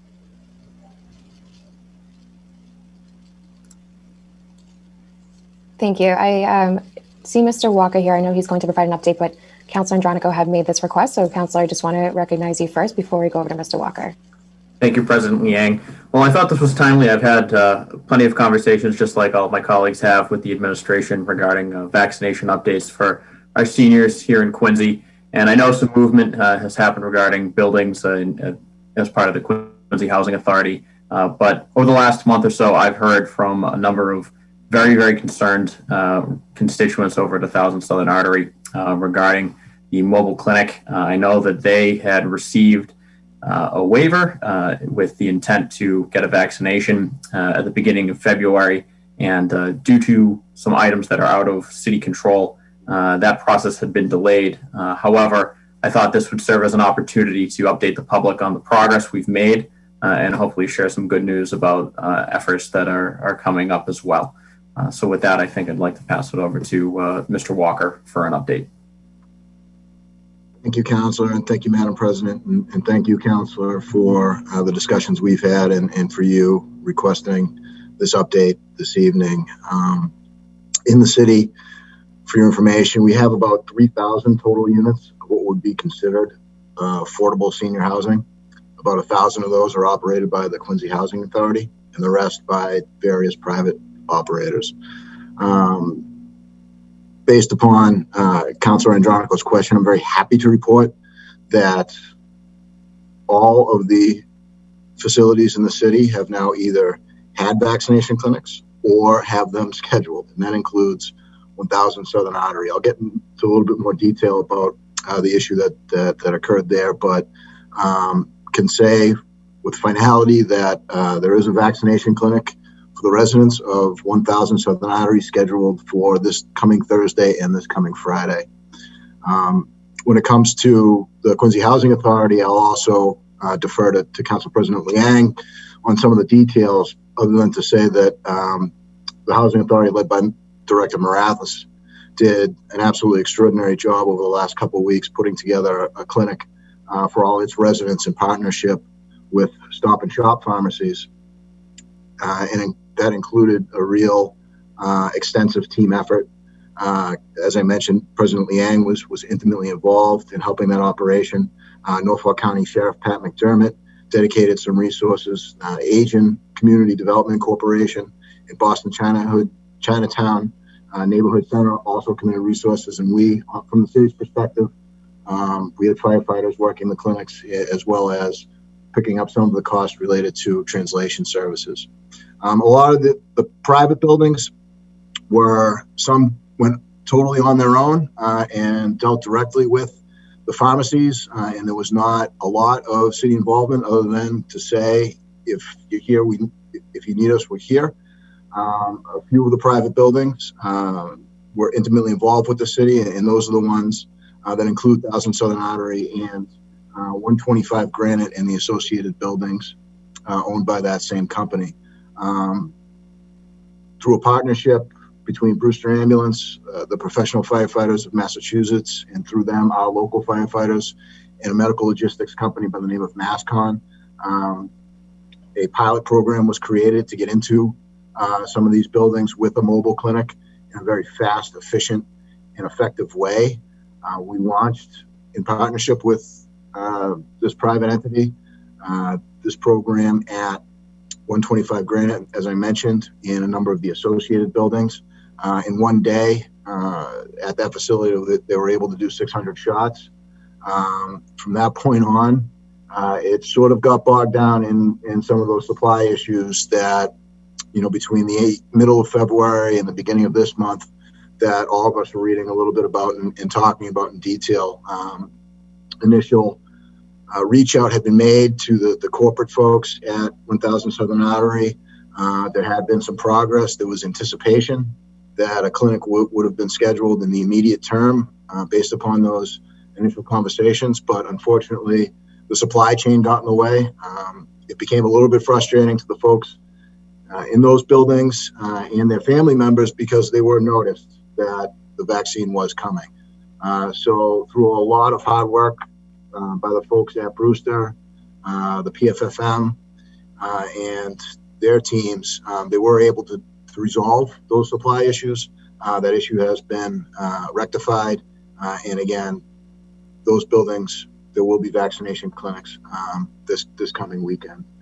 And we also believe that 91 Clay Street, Wollaston Manor, will also be part of this pilot program with the mobile clinic.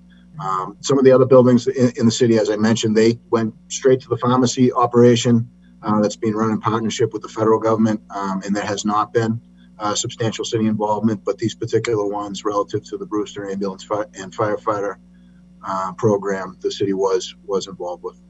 And as I noted, we think we pretty much have all of the senior facilities in the city covered at this point. And with that, I'll be certainly happy to answer any questions anyone might have. Thank you, Mr. Walker. Does anybody have any questions?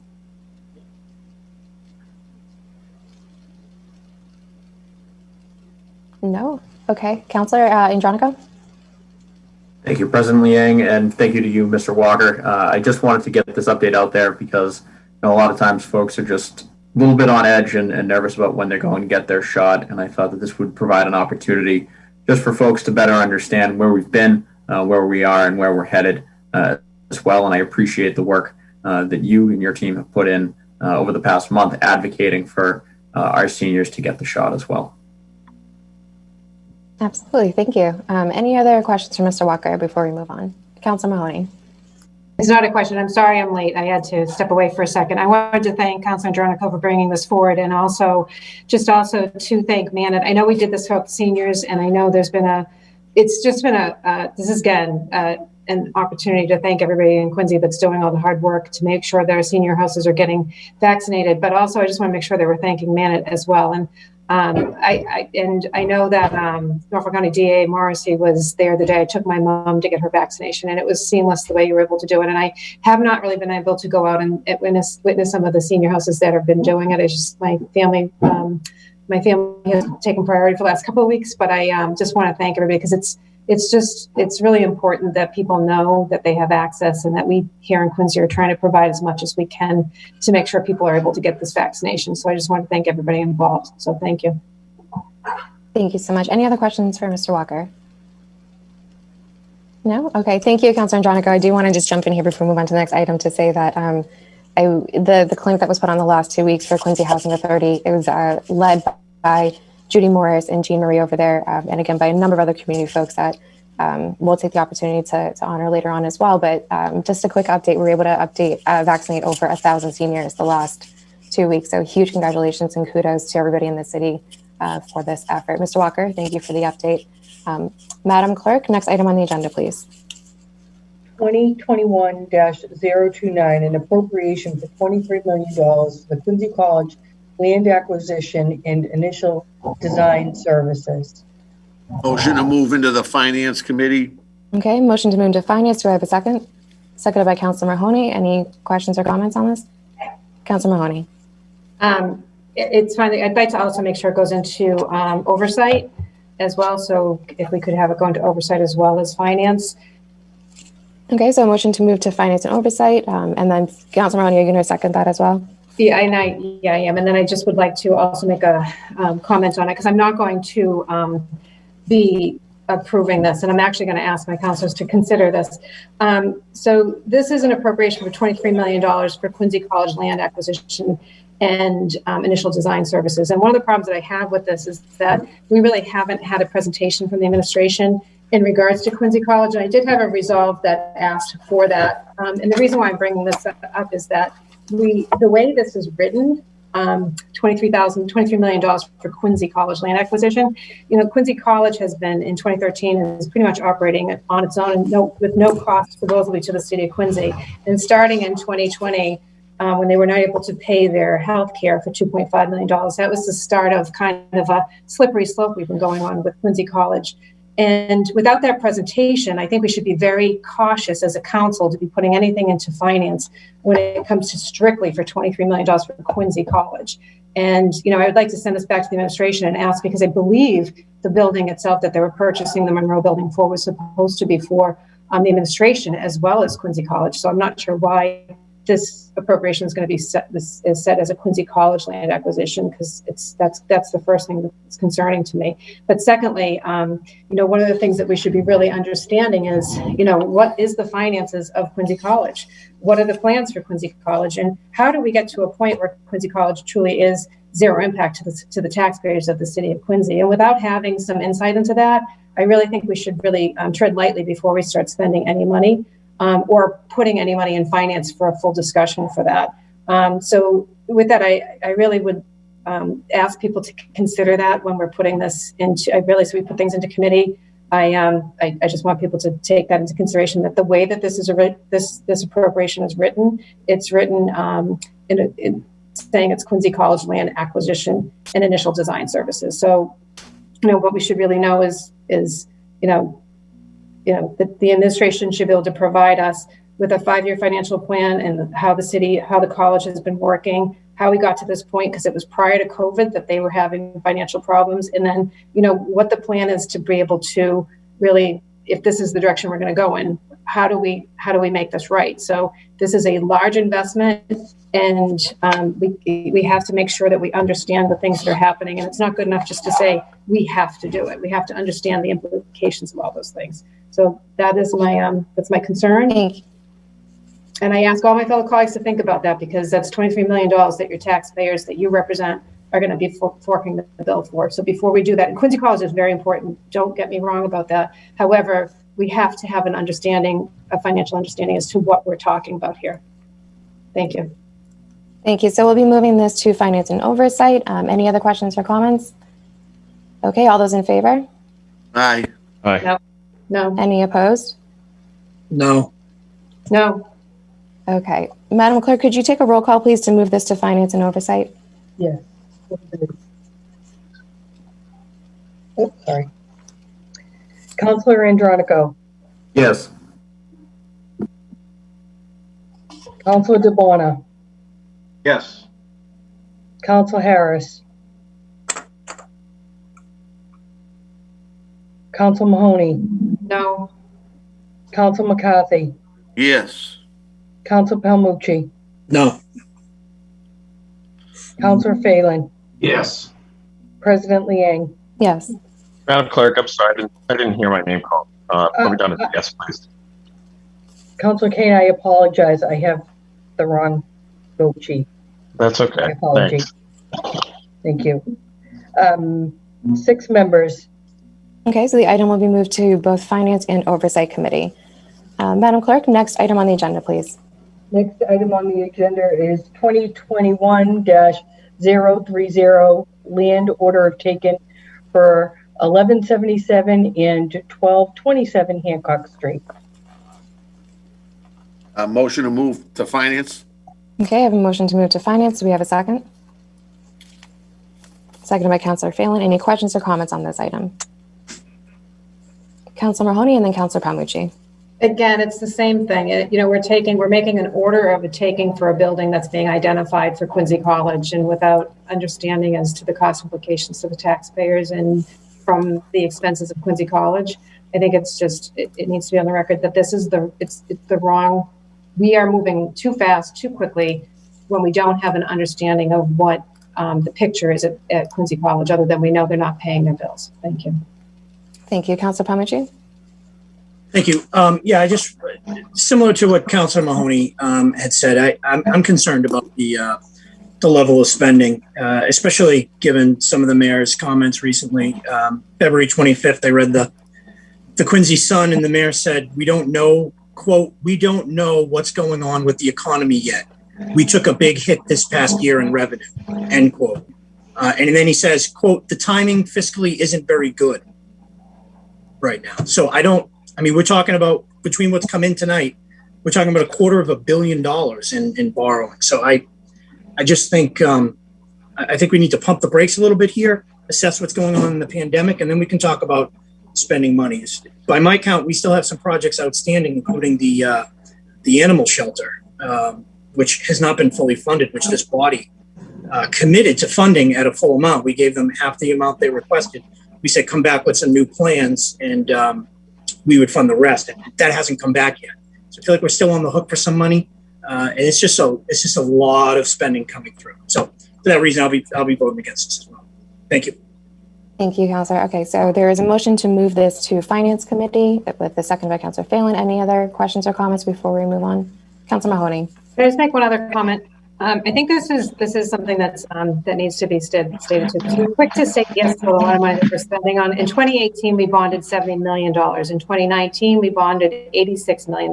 In 2020, we bonded $77 million. And in 2021, we've currently bonded $22 million. We just had $120 million in the finance committee, and then we have this 23 that's coming. We'll be, as Councilman Mucci just mentioned, there are a lot of other things that are coming our way. So it's great that we're putting things into finance. And, you know, when your constituents ask the question about, you know, how come our taxes are going up, we really have to take into consideration these things. And we don't even know what the implications are from Quincy College's finances. So I just have to say that because I think we're just quick to say yes, even just putting into committee. We can send things back and say, you know, give us a presentation. I'm really very frustrated and disappointed. Thank you. Thank you. Any other questions or comments? Councilor Andronico. Thank you, President Yang. I did just want to say I appreciate the concern that my colleagues, Councilors Mahoney and Palmucci, have raised tonight. Of course, I think all of us share the concerns about spending levels in general and, you know, what the taxpayer receives as far as services and what they pay in taxes every year. It's probably the number one issue that I've heard in just a few months that I've been in council. People are concerned about their taxes. But with that said, you know, even tonight, you know, we got an update and a presentation about the public safety complex in committee. We had moved that level of funding, the $120 million, into committee to further discuss it, and we received a presentation on it. We had the time to ask questions, and even tonight, although it was before us for the first time within committee, we did not move on it. And I think that if that's how this process seems to work, that I'm in favor of moving this forward into committee to drill down on these questions, get that presentation that I know we had passed a resolution on at our last meeting, and further continue this discussion. I think that there are plenty of outstanding questions, but those discussions can happen in committee. And just because something is in a committee does not necessarily mean that it will move forward after that. So I appreciate the time and the opportunity to speak, and I very much look forward to a presentation before the council soon so that we can continue to address this issue. Thank you. Thank you. Councilor McCarthy, Councilor Phelan, and then Councilman Mahoney, I'll come back to you once I go through folks who haven't spoken. Thank you, President Liang. And yeah, I'm going to echo Councilor Andronico a little bit. It's just going into committee. Tonight we had scheduled, as we all knew, we were going to have Quincy College on this evening, but the agenda was a little bit too much, and it was a good move by President Liang to move it off, because we got a good, solid presentation about the safety center, about the numbers, and everybody asked great questions.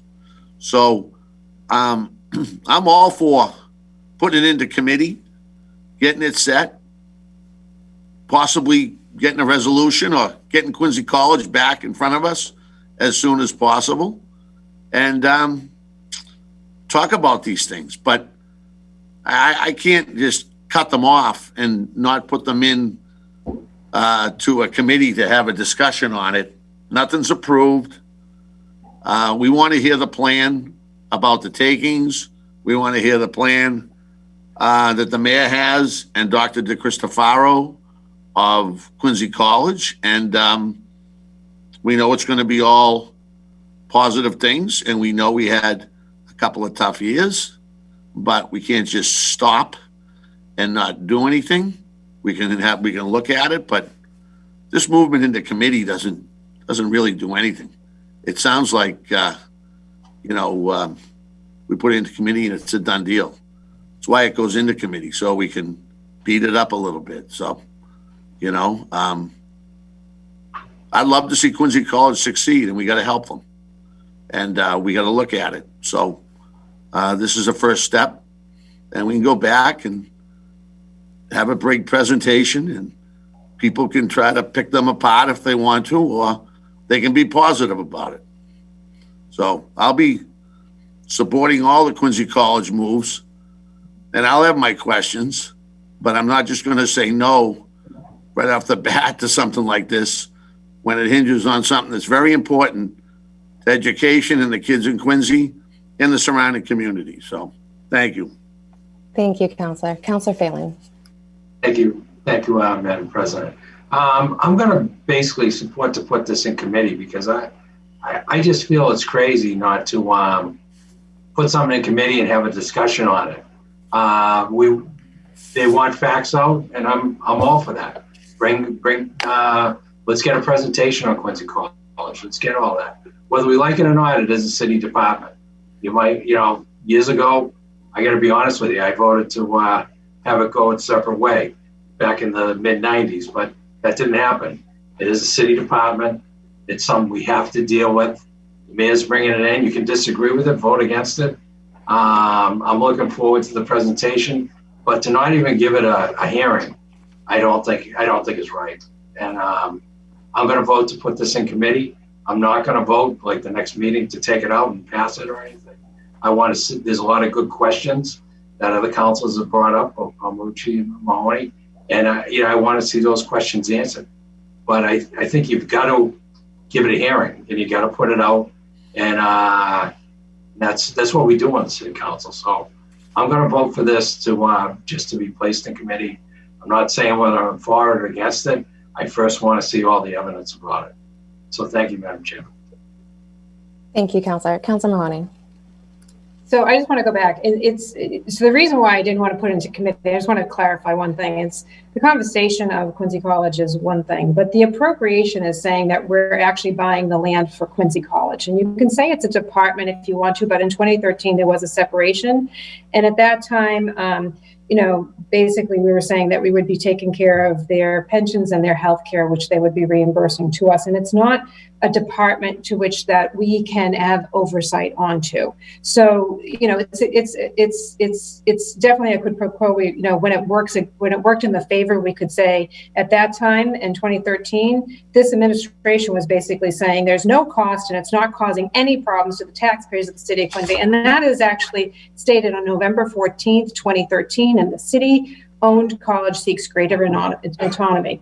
Now, the thing I have a problem with is that in 2020, when the Quincy College did not pay their $2.5 million worth of health care, it was not even brought to our attention. A budget was put in front of us. And if it wasn't something that was caught, it was probably going to be swept underneath the carpet with hopes that nobody paid attention to it. But it was.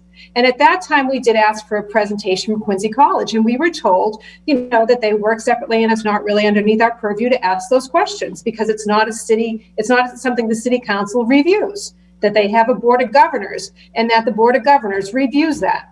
Well, it's 2021 and they still haven't paid their health care. And now we're going to be putting into the finance committee $23 million acquisition for the purchase of Quincy College land acquisition, not for the purchase of moving City Hall employees from the glass building over to the Monroe building into a 15-story building, much like what's been stated in the newspaper. This is an acquisition for Quincy College land acquisition.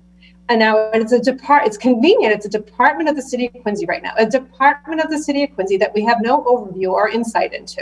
So before we put anything into finance, what I'm saying is what we should have done is either change the name of this appropriation so it states what it's supposed to be, which I believe it was supposed to be for an acquisition of a municipality building where some of our municipality workers will be working in, as well as potentially Quincy College.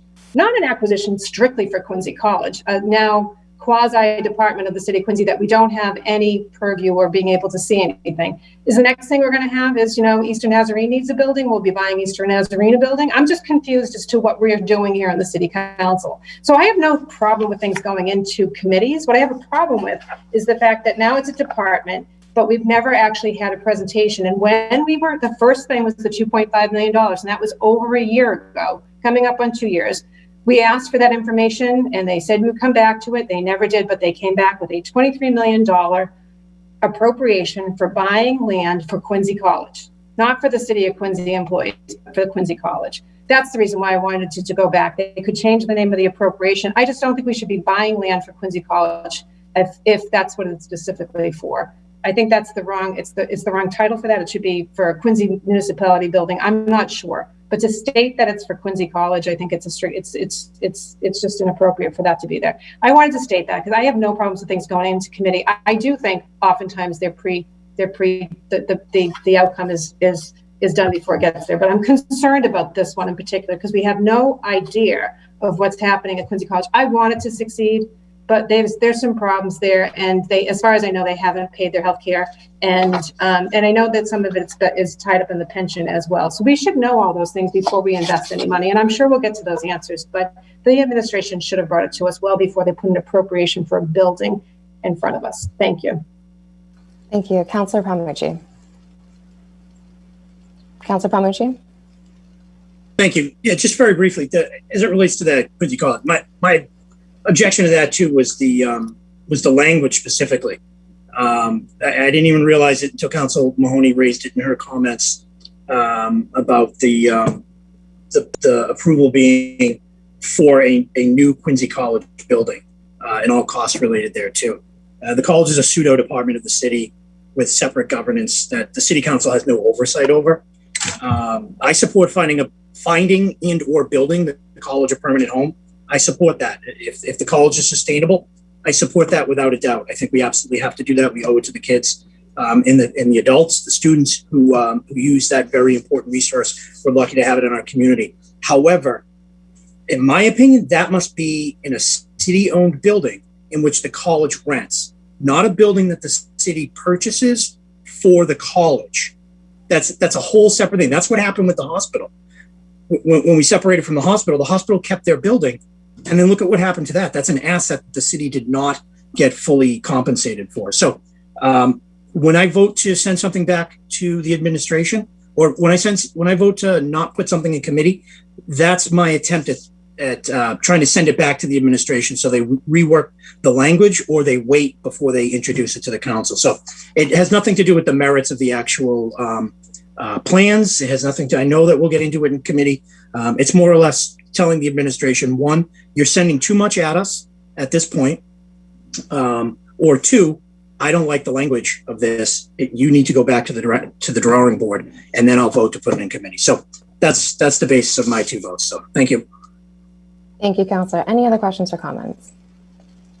Okay, seeing that, I do just want to make a clarifying point before I move on. Madam Clerk, I'd like to ask you to call a roll to move this into committee and just say that, as a council president, I am the one that sets the agenda, and full disclosure, the administration did have a brief presentation that they wanted to present tonight, but I came into it with the understanding that this, not unlike a lot of financial items that come before us, we move it into committee for a more in-depth conversation. So it was my call as a council president to do it as such. And I have the most, I want to say utmost confidence and trust in all of my committee chairs that I've appointed and all of you to have that thorough, in-depth conversation in committee. And so that's what I'm looking forward to having. And as such, Madam Clerk, there's a motion to move this into committee for that conversation. With a second by Councilor Phelan, can you call the roll, please? Councilor Andronico. Yes. Councilor Kane.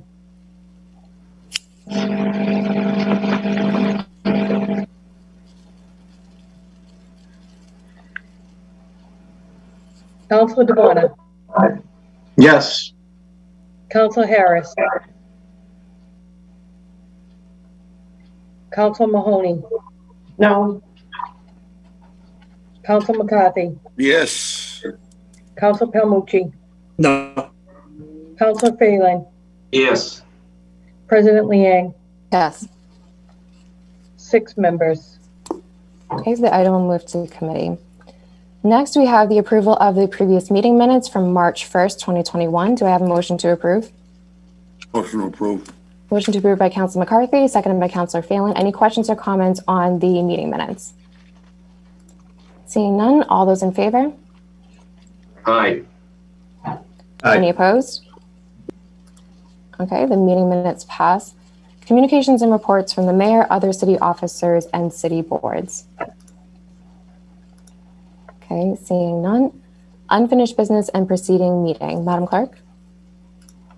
Yes, we do have 2021-024, ordinance renaming a portion of Glover Avenue to Father Harry Way. Thank you. Councilor Harris? Yes, thank you, President Liang. There was a motion to approve, and it was seconded. I would like to, at this time, make a motion to, make a motion to proceed with the vote with no further discussion. Thank you. There is a motion to approve. Do we have a second? Second. Seconded by Councilor McCarthy. And similar to, all council items that come before us, there is an opportunity for any questions or comments. So are there any before we move to a vote? Okay, seeing none. Madam Clerk, could you call the roll, please? Counselor Andronico, Yes.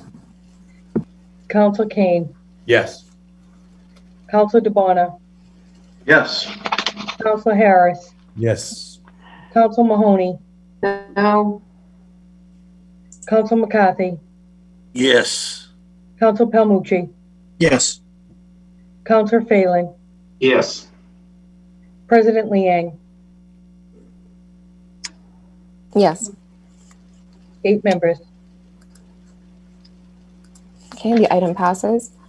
That's it for unfinished business and preceding meetings. So next we'll move to reports of committees. Councilor Harris.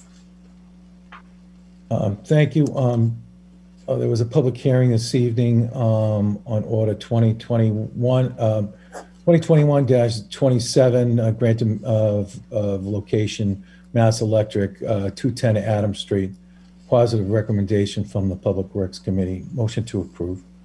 Thank you. Do we have a second? Second. Seconded by Councilor McCarthy. Any questions or comments on this item? Okay, Madam Clerk, could you just clarify we could do this as a voice vote, correct? Voice vote, yes. Thank you. All those in favor of approving? Aye. Aye. Any opposed?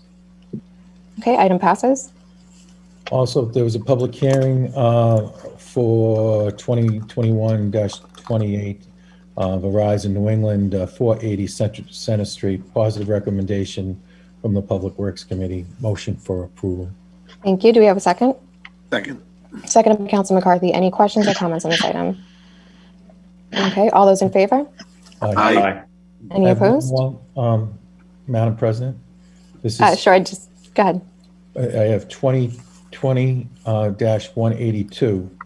Utility grant location, National Grid, Joyce Road, Connell Street, Quarry Street, Furnace Brook Parkway. The public hearing was held on the 8th of February, 2021. Motion for approval. Okay, motion to approve. Do we have a second? Second. Seconded by Councilor McCarthy. Any questions or comments on this item?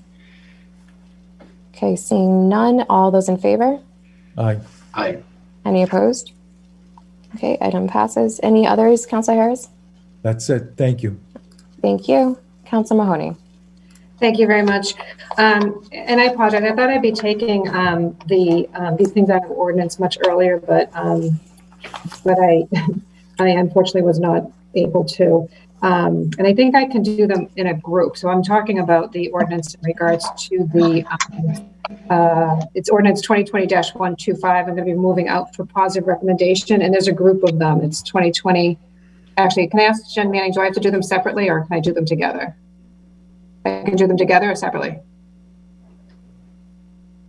Separate. Okay, so Jim, sorry. So 2020 and for the first one, I'm going to take out 2020-125. This is the ordinance amending the municipal code on Chapter 196, the license and permits, adding to Article 2, business licenses and fees, in Section 196, regulation of short-term rentals. And then I'm going back to my notes because there were a few things that were outstanding on this. One of them was being able to find out the specific addresses for residential A. And Steve Durkin is also with us tonight. So I'm going to turn this over to him to kind of explain the situation as the information that we were not able to attain for that, if you could, please. Sure. Mr. Durkin, 1 second. Councilor, did you want to make a motion on this item and then a second, Right, so and then we I can go into discussion? Yep. So if I could make a motion to approve, it was a positive recommendation to come out of committee, so I can make a motion to approve. Okay, Councilor Phelan, I see your hand raised. Did you want to second that? Second, yes. Okay, seconded by Councilor Phelan. And then Mr. Durkin, if you could please answer Councilor Mahoney's request. Yeah. Okay, thank you, Madam President, members of the council.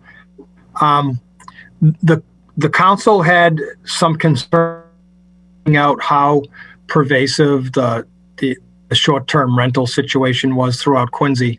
So working with Councilor Palmucci, we were able to obtain from the Commonwealth a listing of streets where short-term rentals had registered with the state.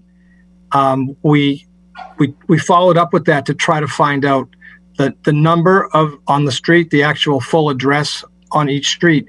And we were informed that the state does not allow us to access that information. So we're left with just a listing of all the streets where short-term rental units have been registered with the state, but we don't have the actual full addresses. So we're not able to contact people that way, and we're not able to know exactly where these are being operated. So that's one issue. Thank you, Mr. Durkin. Councilor Maloney, did you have any other questions before I open it up to our colleagues for any questions they may have? No, the only other question that I had, that you had a friendly amendment, Madam President, to have this move out to March 15th to give the inspectors enough time to be able to get everything in operation. We're past March 15th, and I believe it was a 30 days that you wanted to do, so I think we should amend it for 30 days. I appreciate that. I would like to, if you're offering that amendment to my amendment, I would like to accept that and add that on to the approval should this move forward. To that, I see Councilor Palmucci and then Councilor DeBona. Yep. Thank you, Madam President. Just a couple of things I wanted to state and then go over related to this. So, one, I'm disappointed that this information doesn't exist. Ridiculous to me that it doesn't. It's important information that I think we need in order to, to do a good job at what we're trying to do here and regulate something.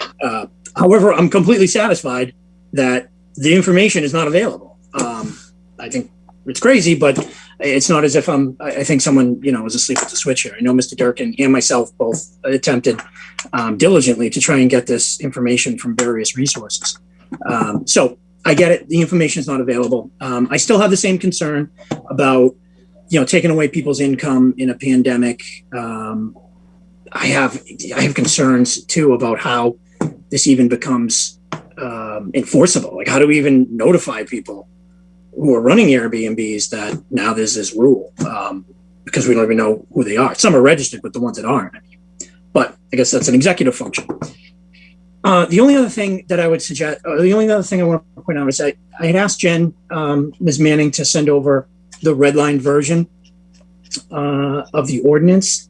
And I just want to note that we made a very significant change. And there was a lot of discussions back and forth that we all had input and made some amendments and whatnot. And I kind of wanted to just state where we're at and make sure, I presume we're going to vote on this tonight. And I want to be supportive of it. I think it's an important issue that Councilor Phelan has spearheaded. As I said, it hasn't been something that's been a significant problem in Ward 4, but I can appreciate that it's a problem elsewhere. So I'm happy to help a fellow ward councilor. So what we're doing, based on the red line version that I got from the clerk of committees, is we created 5 ineligible properties for Airbnb. The first is any residential dwelling located in a residential A. Okay. The second is low income restricted housing. The third is any unit that federal, state, or local law prohibits from leasing or subleasing. The fourth is residential units that are subject of 2 or more findings of violations within a 6-month period, or 3 or more violations of any municipal ordinance, like disorderly conduct, disturbing the peace, within a 12-month period. So problem properties, if you're a problem property, you can't have it. The fifth one, which I think we added somewhere along the way, and I'll say for me, it's a little concerning, but the fifth one is a residential unit which is not the operator's primary residence, or a residential unit which is not located in a dwelling that includes the operator's primary residence. So 1 through 5, we started at residence A saying, okay, they don't belong in a residence A, but maybe in a residence C you can have it. Maybe in a residence B you can have it, but certainly not if you're a property owner that has problems at your building. You can't have it in any district. That fifth one, which we amended at some point along the way, essentially says no one in Quincy can have an Airbnb unless you live in the property, right? Or if it's you have 2 houses or 2 structures on your property, right?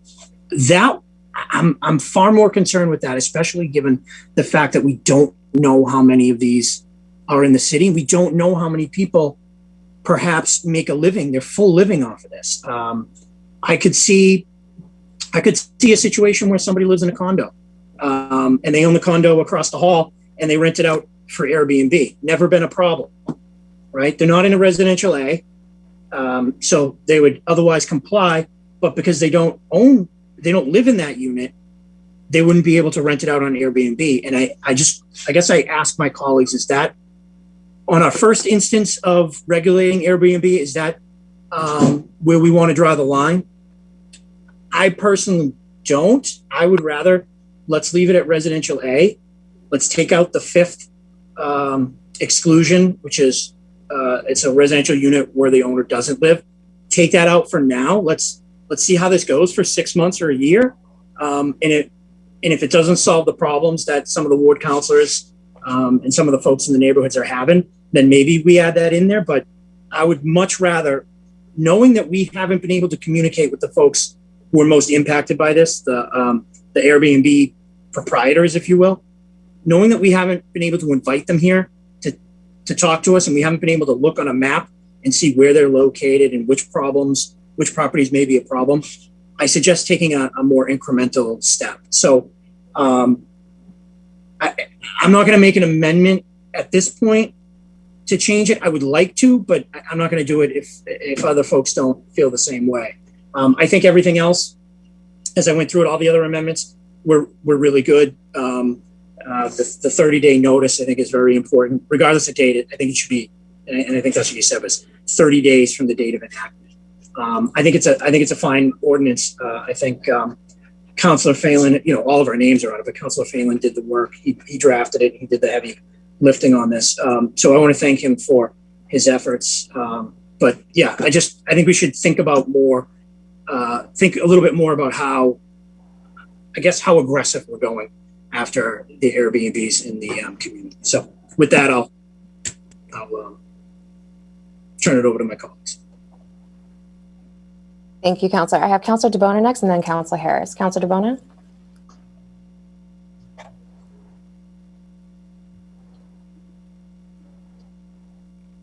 Yes, Madam President. Can you hear me? So, Mr. Durkin, how many streets did you find? I know I think we're at 61 that we know of that were Airbnbs or short-term rentals. What number of streets did you find, or what's the number? Councilor, I don't have that information in front of me tonight, but as I recall, it was about 130 streets. 130 streets, okay.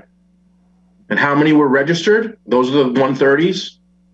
Those are the ones that the state has a record of having been registered with the state registry. So those are the ones that they know about, the ones that are complying with the law. And any residential unit owners who aren't complying with the law, the state wouldn't know about them, nor would the city. So if we were to pass this legislation here tonight, are we going to put it in the hands of inspectional services to,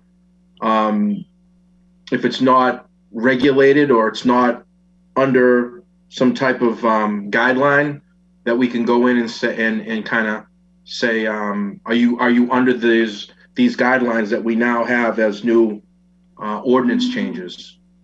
Well, Councilor, I would this is not going to be easy, but I would suggest a three-pronged approach. And the first prong would be public education. So you'd want to get the word out there to people that there's now a regulation regulating short-term rentals. There's a requirement that they be registered with the city in a registry. So that's one approach. A second approach would be that at least we have the streets where they are. So, I mean, the city inspectional services could do a mailing to every residence on that street as an informational mailing, not saying, not accusing people of running a short-term rental out of their unit, but this could be informational on the streets that we do have a record of. And then the third approach would just be that inspectional services, as they're informed by the ward councilors or the councilors at large, when they get complaints from neighbors who observe that this is being used as a short-term rental, this ordinance will allow inspectional services to knock on their door and find out what's going on. or send them a That's a letter. good idea. I think that's a great idea, and I hope we could do that. I know we did that obviously with our rodent control, with our rat situation over the last few years, is educating the public of the new rules or what mitigates it.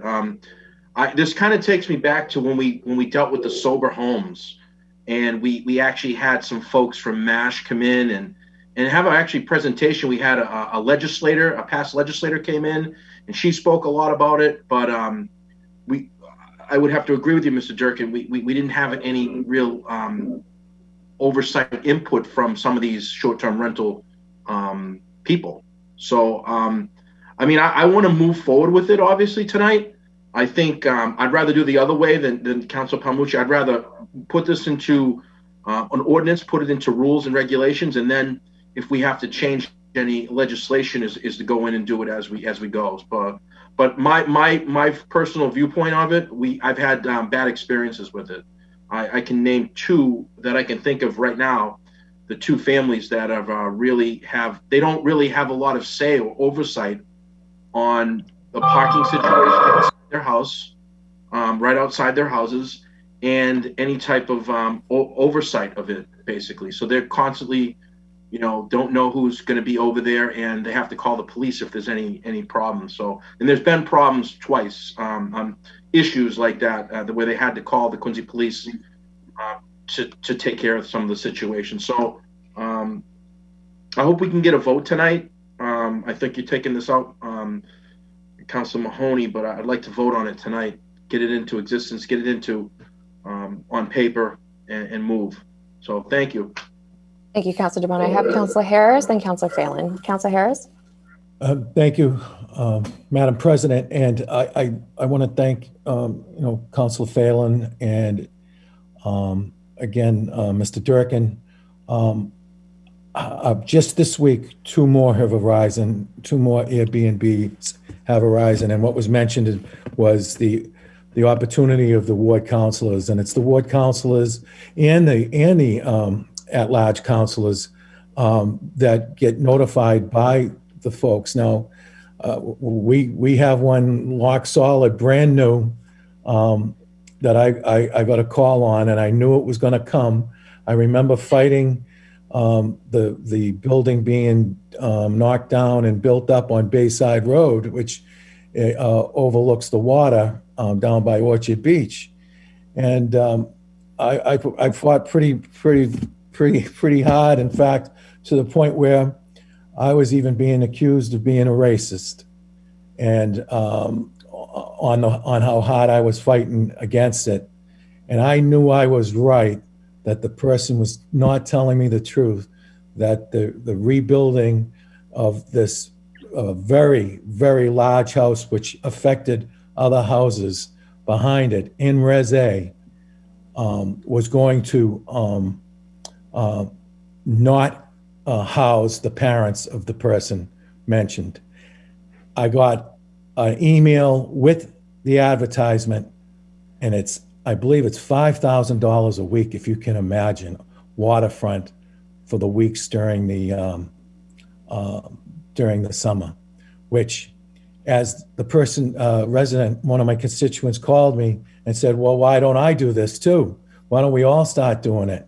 And what would happen, it would change the face of our Res A neighborhoods. So I asked my colleagues, I know that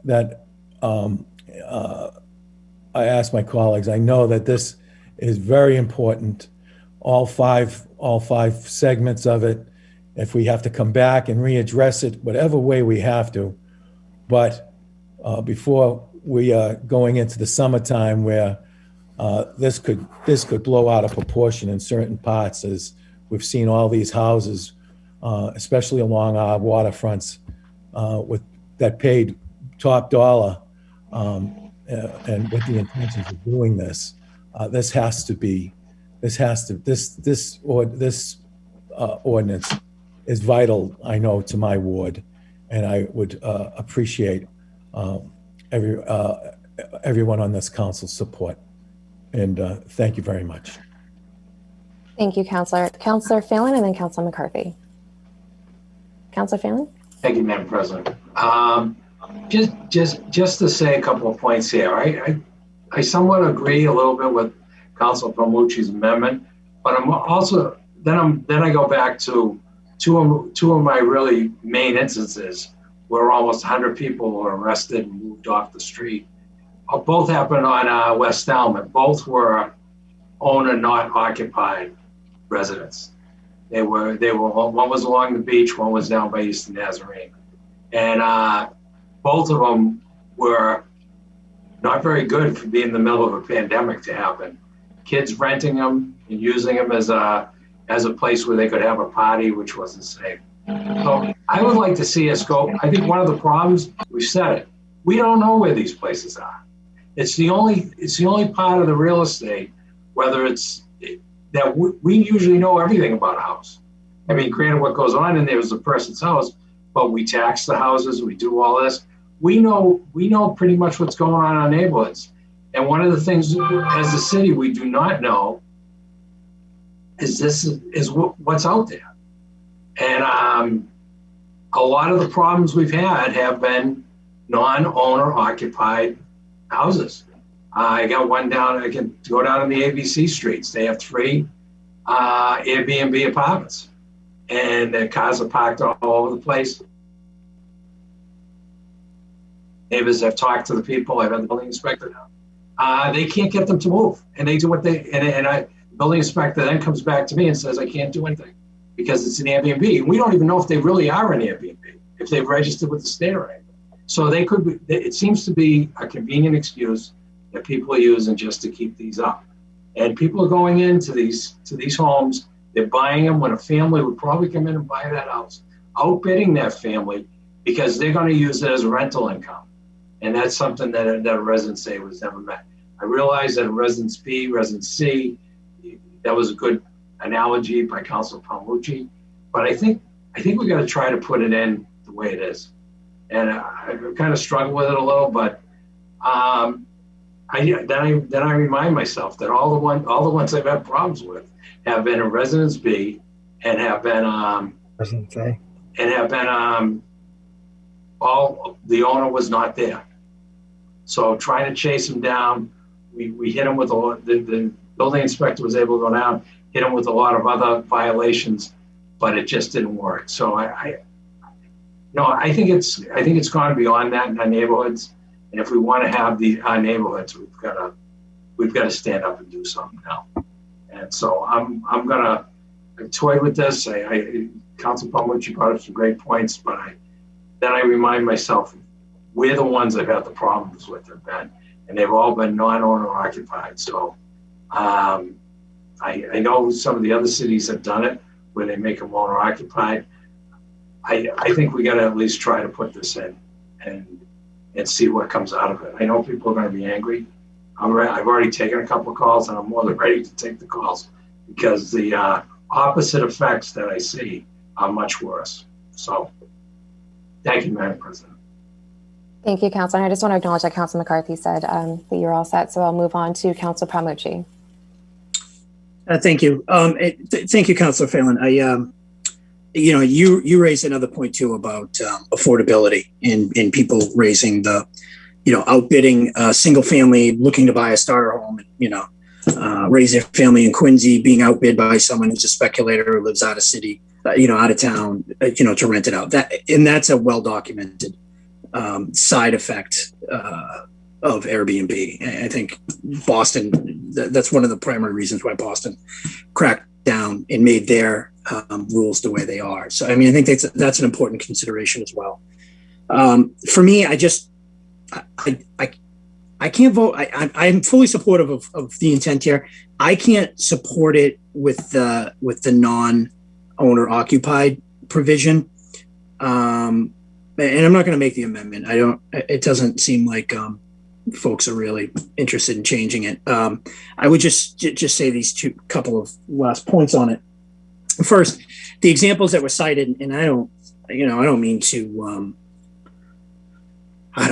poo-poo any ward councilor's problems with this at all. Councilor Harris, Councilor Phelan, any of the other ward councilors that are dealing with this. But what I think we would do here in either event is the examples that have been used, those problems would be eliminated. So one, if they're not registered, you shut them down, right? So if police respond to a noise complaint that a neighbor raises, and they get there and the people are like, yeah, there's 100 people here for a party. It's like, yeah, it's an Airbnb. And well, we can shut that down with this ordinance because they're not registered. And if they are registered, then we as ward counselors know right who to call the next morning or that night, because there's a phone number and a person's name attached to their permit with the city. So we know how to get on top of that. And then in terms of enforcement of other issues, it's drafted in there that if you have 3 noise violations, you're shut down. You can't have an Airbnb. If you have a disorderly conduct, things like that, you're shut down. So we would be eliminating the problem short-term rental owners, because we know this as ward councils, we know this. It's 10% of the issues. Is that right? 100% of the issues are caused by 10% of the people, something like that. Like when we have an issue that's in the neighborhood, it's always the small, whether it's abandoned properties, it's always a small percentage. It's like 1 or 2 that are just, they refuse to do anything. And that's what causes most of the problems. But if we can eliminate those through this ordinance, which is, I think, what we would do, then I think there's less of a impetus to say no short-term rentals across the city, which is what this does. The second piece, parking, we added in there based on somebody's comments in our discussion in one of the last hearings, that you have to have sufficient off-street parking. So there you go again, right? So if you're registered, you have to have an additional off-street parking unit per unit, in addition to whatever you have already, if you live there. So we're keeping those cars off the street, which is another issue that I think has come up. And then again, if you don't have that extra space to not cause a problem in the neighborhood, you can't get the permit to be a short-term rental. And then if you can't get the permit to be a short-term rental, you're already operating illegally, and we can shut you down. So I think that again, I can't support it with taking away, with adding the owner occupant requirement, because I think we're really hitting people. We're really hitting people in the pocketbook. I can tell you, I know people, personally, who not in the city, but who have Airbnbs, and especially during the pandemic, a significant amount of their income came from their short-term rentals, because less people were flying. People wanted, people working from home, they could drive somewhere and work remotely.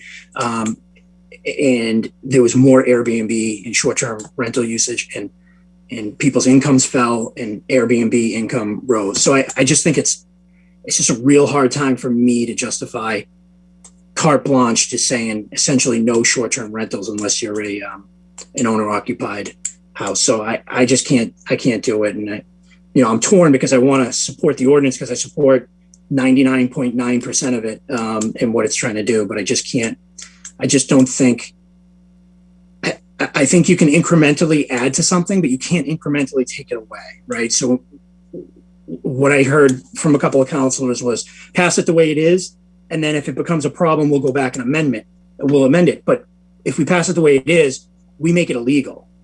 And so someone has to shut down their short-term rental business, and then they have to wait for us to get around to amending it, to allow them to do it. Whereas we put this in place, they're still governed by the other rules. They're just not banned entirely if they're not owner occupied. It's easier to then add to it if we don't solve the problems than it would be to take it away. So for that reason, I think I'm probably going to vote against this, but I appreciate the discussion. I appreciate all the good points that my fellow counselors made. So thank you, Madam President. Thank you. Any other questions or comments on this order? Okay, seeing none. So just to clarify, there is a motion to approve with an amendment to my amendment, which I would like to second, is to update the language about the notice to March 15th to go to 30 days from the time of enactment. And so, Councilor Phelan, if you're comfortable as the person who's seconding that to accept that amendment. Thank you. Okay, so with that, Madam Clerk, could you call the roll, please? Counselor Andronico, Yes. Counselor Kane, Yes. Counselor DeBona, Yes. Counselor Harris, Yes. Counselor Mahoney, Yes. Counselor McCarthy, Yes. Counselor Palmucci, No. Counselor Phelan, Yes. President Liang, Yes. 8 members. Okay, the item passes. Councilor Mahoney? If we could, I'd like to remove from the Ordinance Committee 2020-126, order accepting the local excise tax provision from MJO Chapter 64G room occupancy excise. I'd like to make a motion to move positive recommendation with this. Okay, motion to approve. Do we have a second? Second. Seconded by Councilor Harris. Any questions or comments on this item? Okay, seeing none, Madam Clerk, could you call the roll, please? Counselor Andronico, Yes. Counselor Kane, Yes. Counselor DeBona, Yes. Counselor Harris, Yes. Counselor Mahoney, Yes. Counselor McCarthy, Yes. Counselor Palmucci, Yes. Counselor Phelan, Yes. President Liang, Yes. 9 members. Item passes. Councilor Mahoney?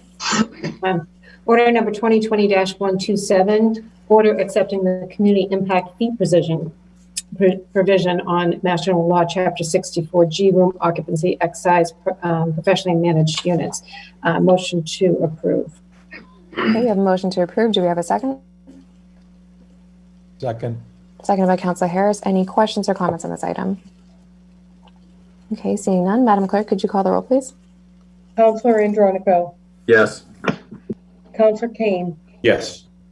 Counselor DeBona, Yes. Counselor Harris, Yes. Counselor Mahoney, Yes. Counselor McCarthy, Yes. Counselor Palmucci,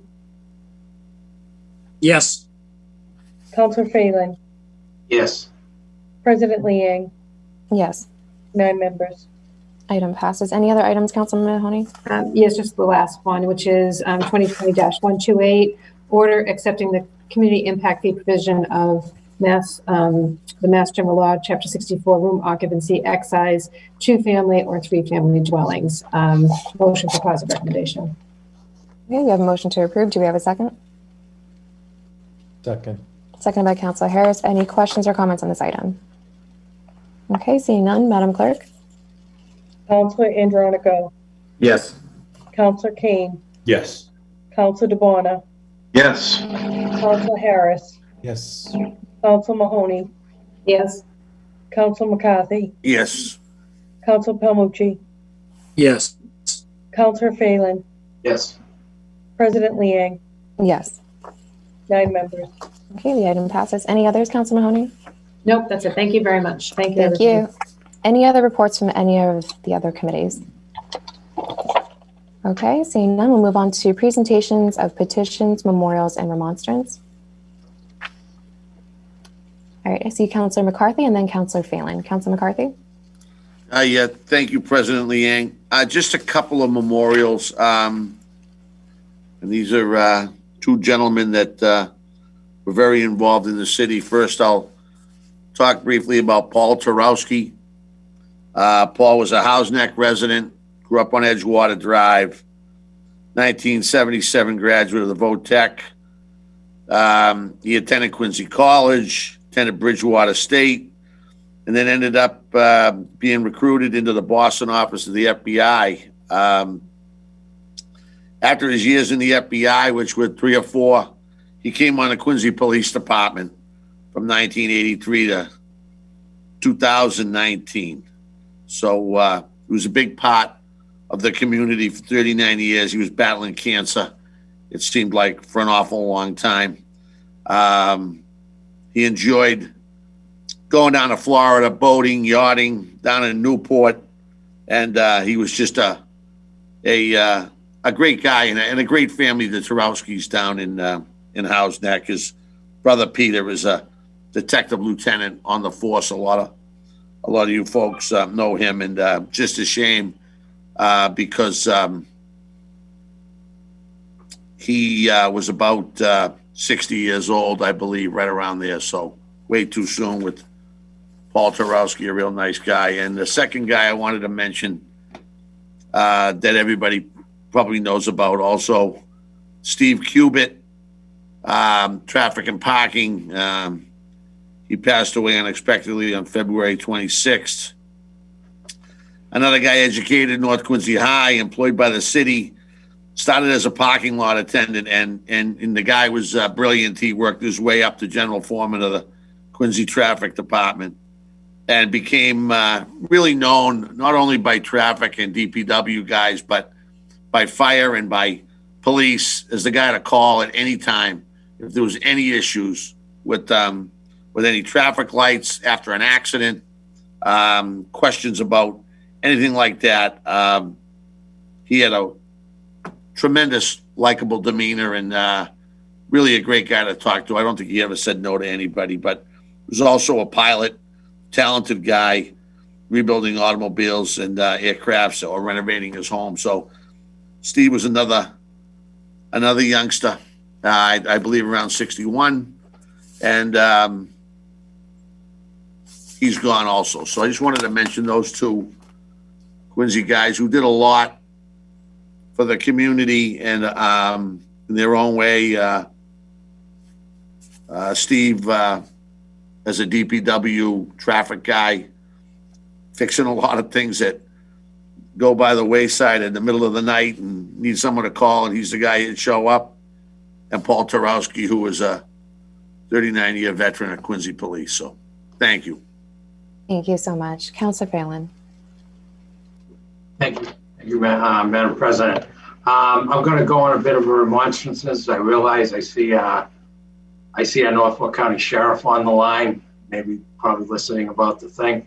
But I just wanted to take a minute to wish everyone a happy St. Patrick's Day, which will be this Wednesday. We're going to miss not seeing the sheriff sing, because it always led to a great festivities and go on. So I just wanted to say on March 17th, everyone is Irish. So I'm going to wish everyone a happy St. Patrick's Day. Thank you, Madam President. Thank you so much, Councilor. And I do recognize that Sheriff McDermott is here. I've had quite a bit of him the last 2 weeks running the senior vaccine clinic, so I appreciate him being on tonight. Any other petitions, memorials, or remonstrance? Okay, seeing that, I do want to piggyback off of Councilor Phelan, if that's okay. You recognize St. Patrick's Day, and this happens all the time. I'm going to be selfish for a second here. It's also my birthday on St. Patrick's Day, and no one ever remembers because everyone always thinks about St. Patrick's Day. So here we are again. So with that, we'll move on. Motions, orders, and resolutions. Okay, seeing none. Scheduling of committee meetings and public hearings. Our next regularly scheduled council meeting is Monday, April 5th. Councilor McCarthy, I believe you wanted to schedule a committee meeting. Yes, I think it would be nice to have a 6:30 finance meeting prior to our council meeting. That'll give everybody a couple of weeks to field any questions through Joe Shea and his team or Commissioner Hines. And we can have that before the meeting, the council meeting, and hopefully we can get it out of committee and pass it that night. Thank you. Sounds good. So we'll have a finance committee meeting on Monday, April 5th at 6:30 p.m. prior to the regularly scheduled council meeting. Councilor DeBona. Just thank you, Madam President. Just real quick on the chairs, and this is up, upon your discretion. But I think the 6:30 start for the committees has been going very well before our regular scheduled 7:30s on Mondays. So I think the ordinance and finance chairs have been doing a great job with scheduling right before, and we've been going into recess after the 7:30. And I'm going right before it and then going right back into it, which is a great transition. It wasn't always like that in the past over the years of being a councilor here. And we used to have people waiting in the waiting room for hours, and then we're going back to them in committee. So I think, Council President, you've been doing a great job with it, and the chairs, Councilor Mahoney and Councilor McCarthy. So just a note, thank you. Good job. Thank you, Counselor. I'll bump that back up to remonstrance and just recognize you as well as the oversight chair. I appreciate the work you're doing. So Yes, thank you. any other reports of, any other scheduling of committee? See, now Counselor DeBona, you threw me and I was so close. Any other scheduling of committee meetings? Okay, seeing none, do I have a motion to adjourn? Motion to adjourn. Adjourn. Thank you so much, everybody. Counselors, thank you so much. Have a good night. Good night, everyone.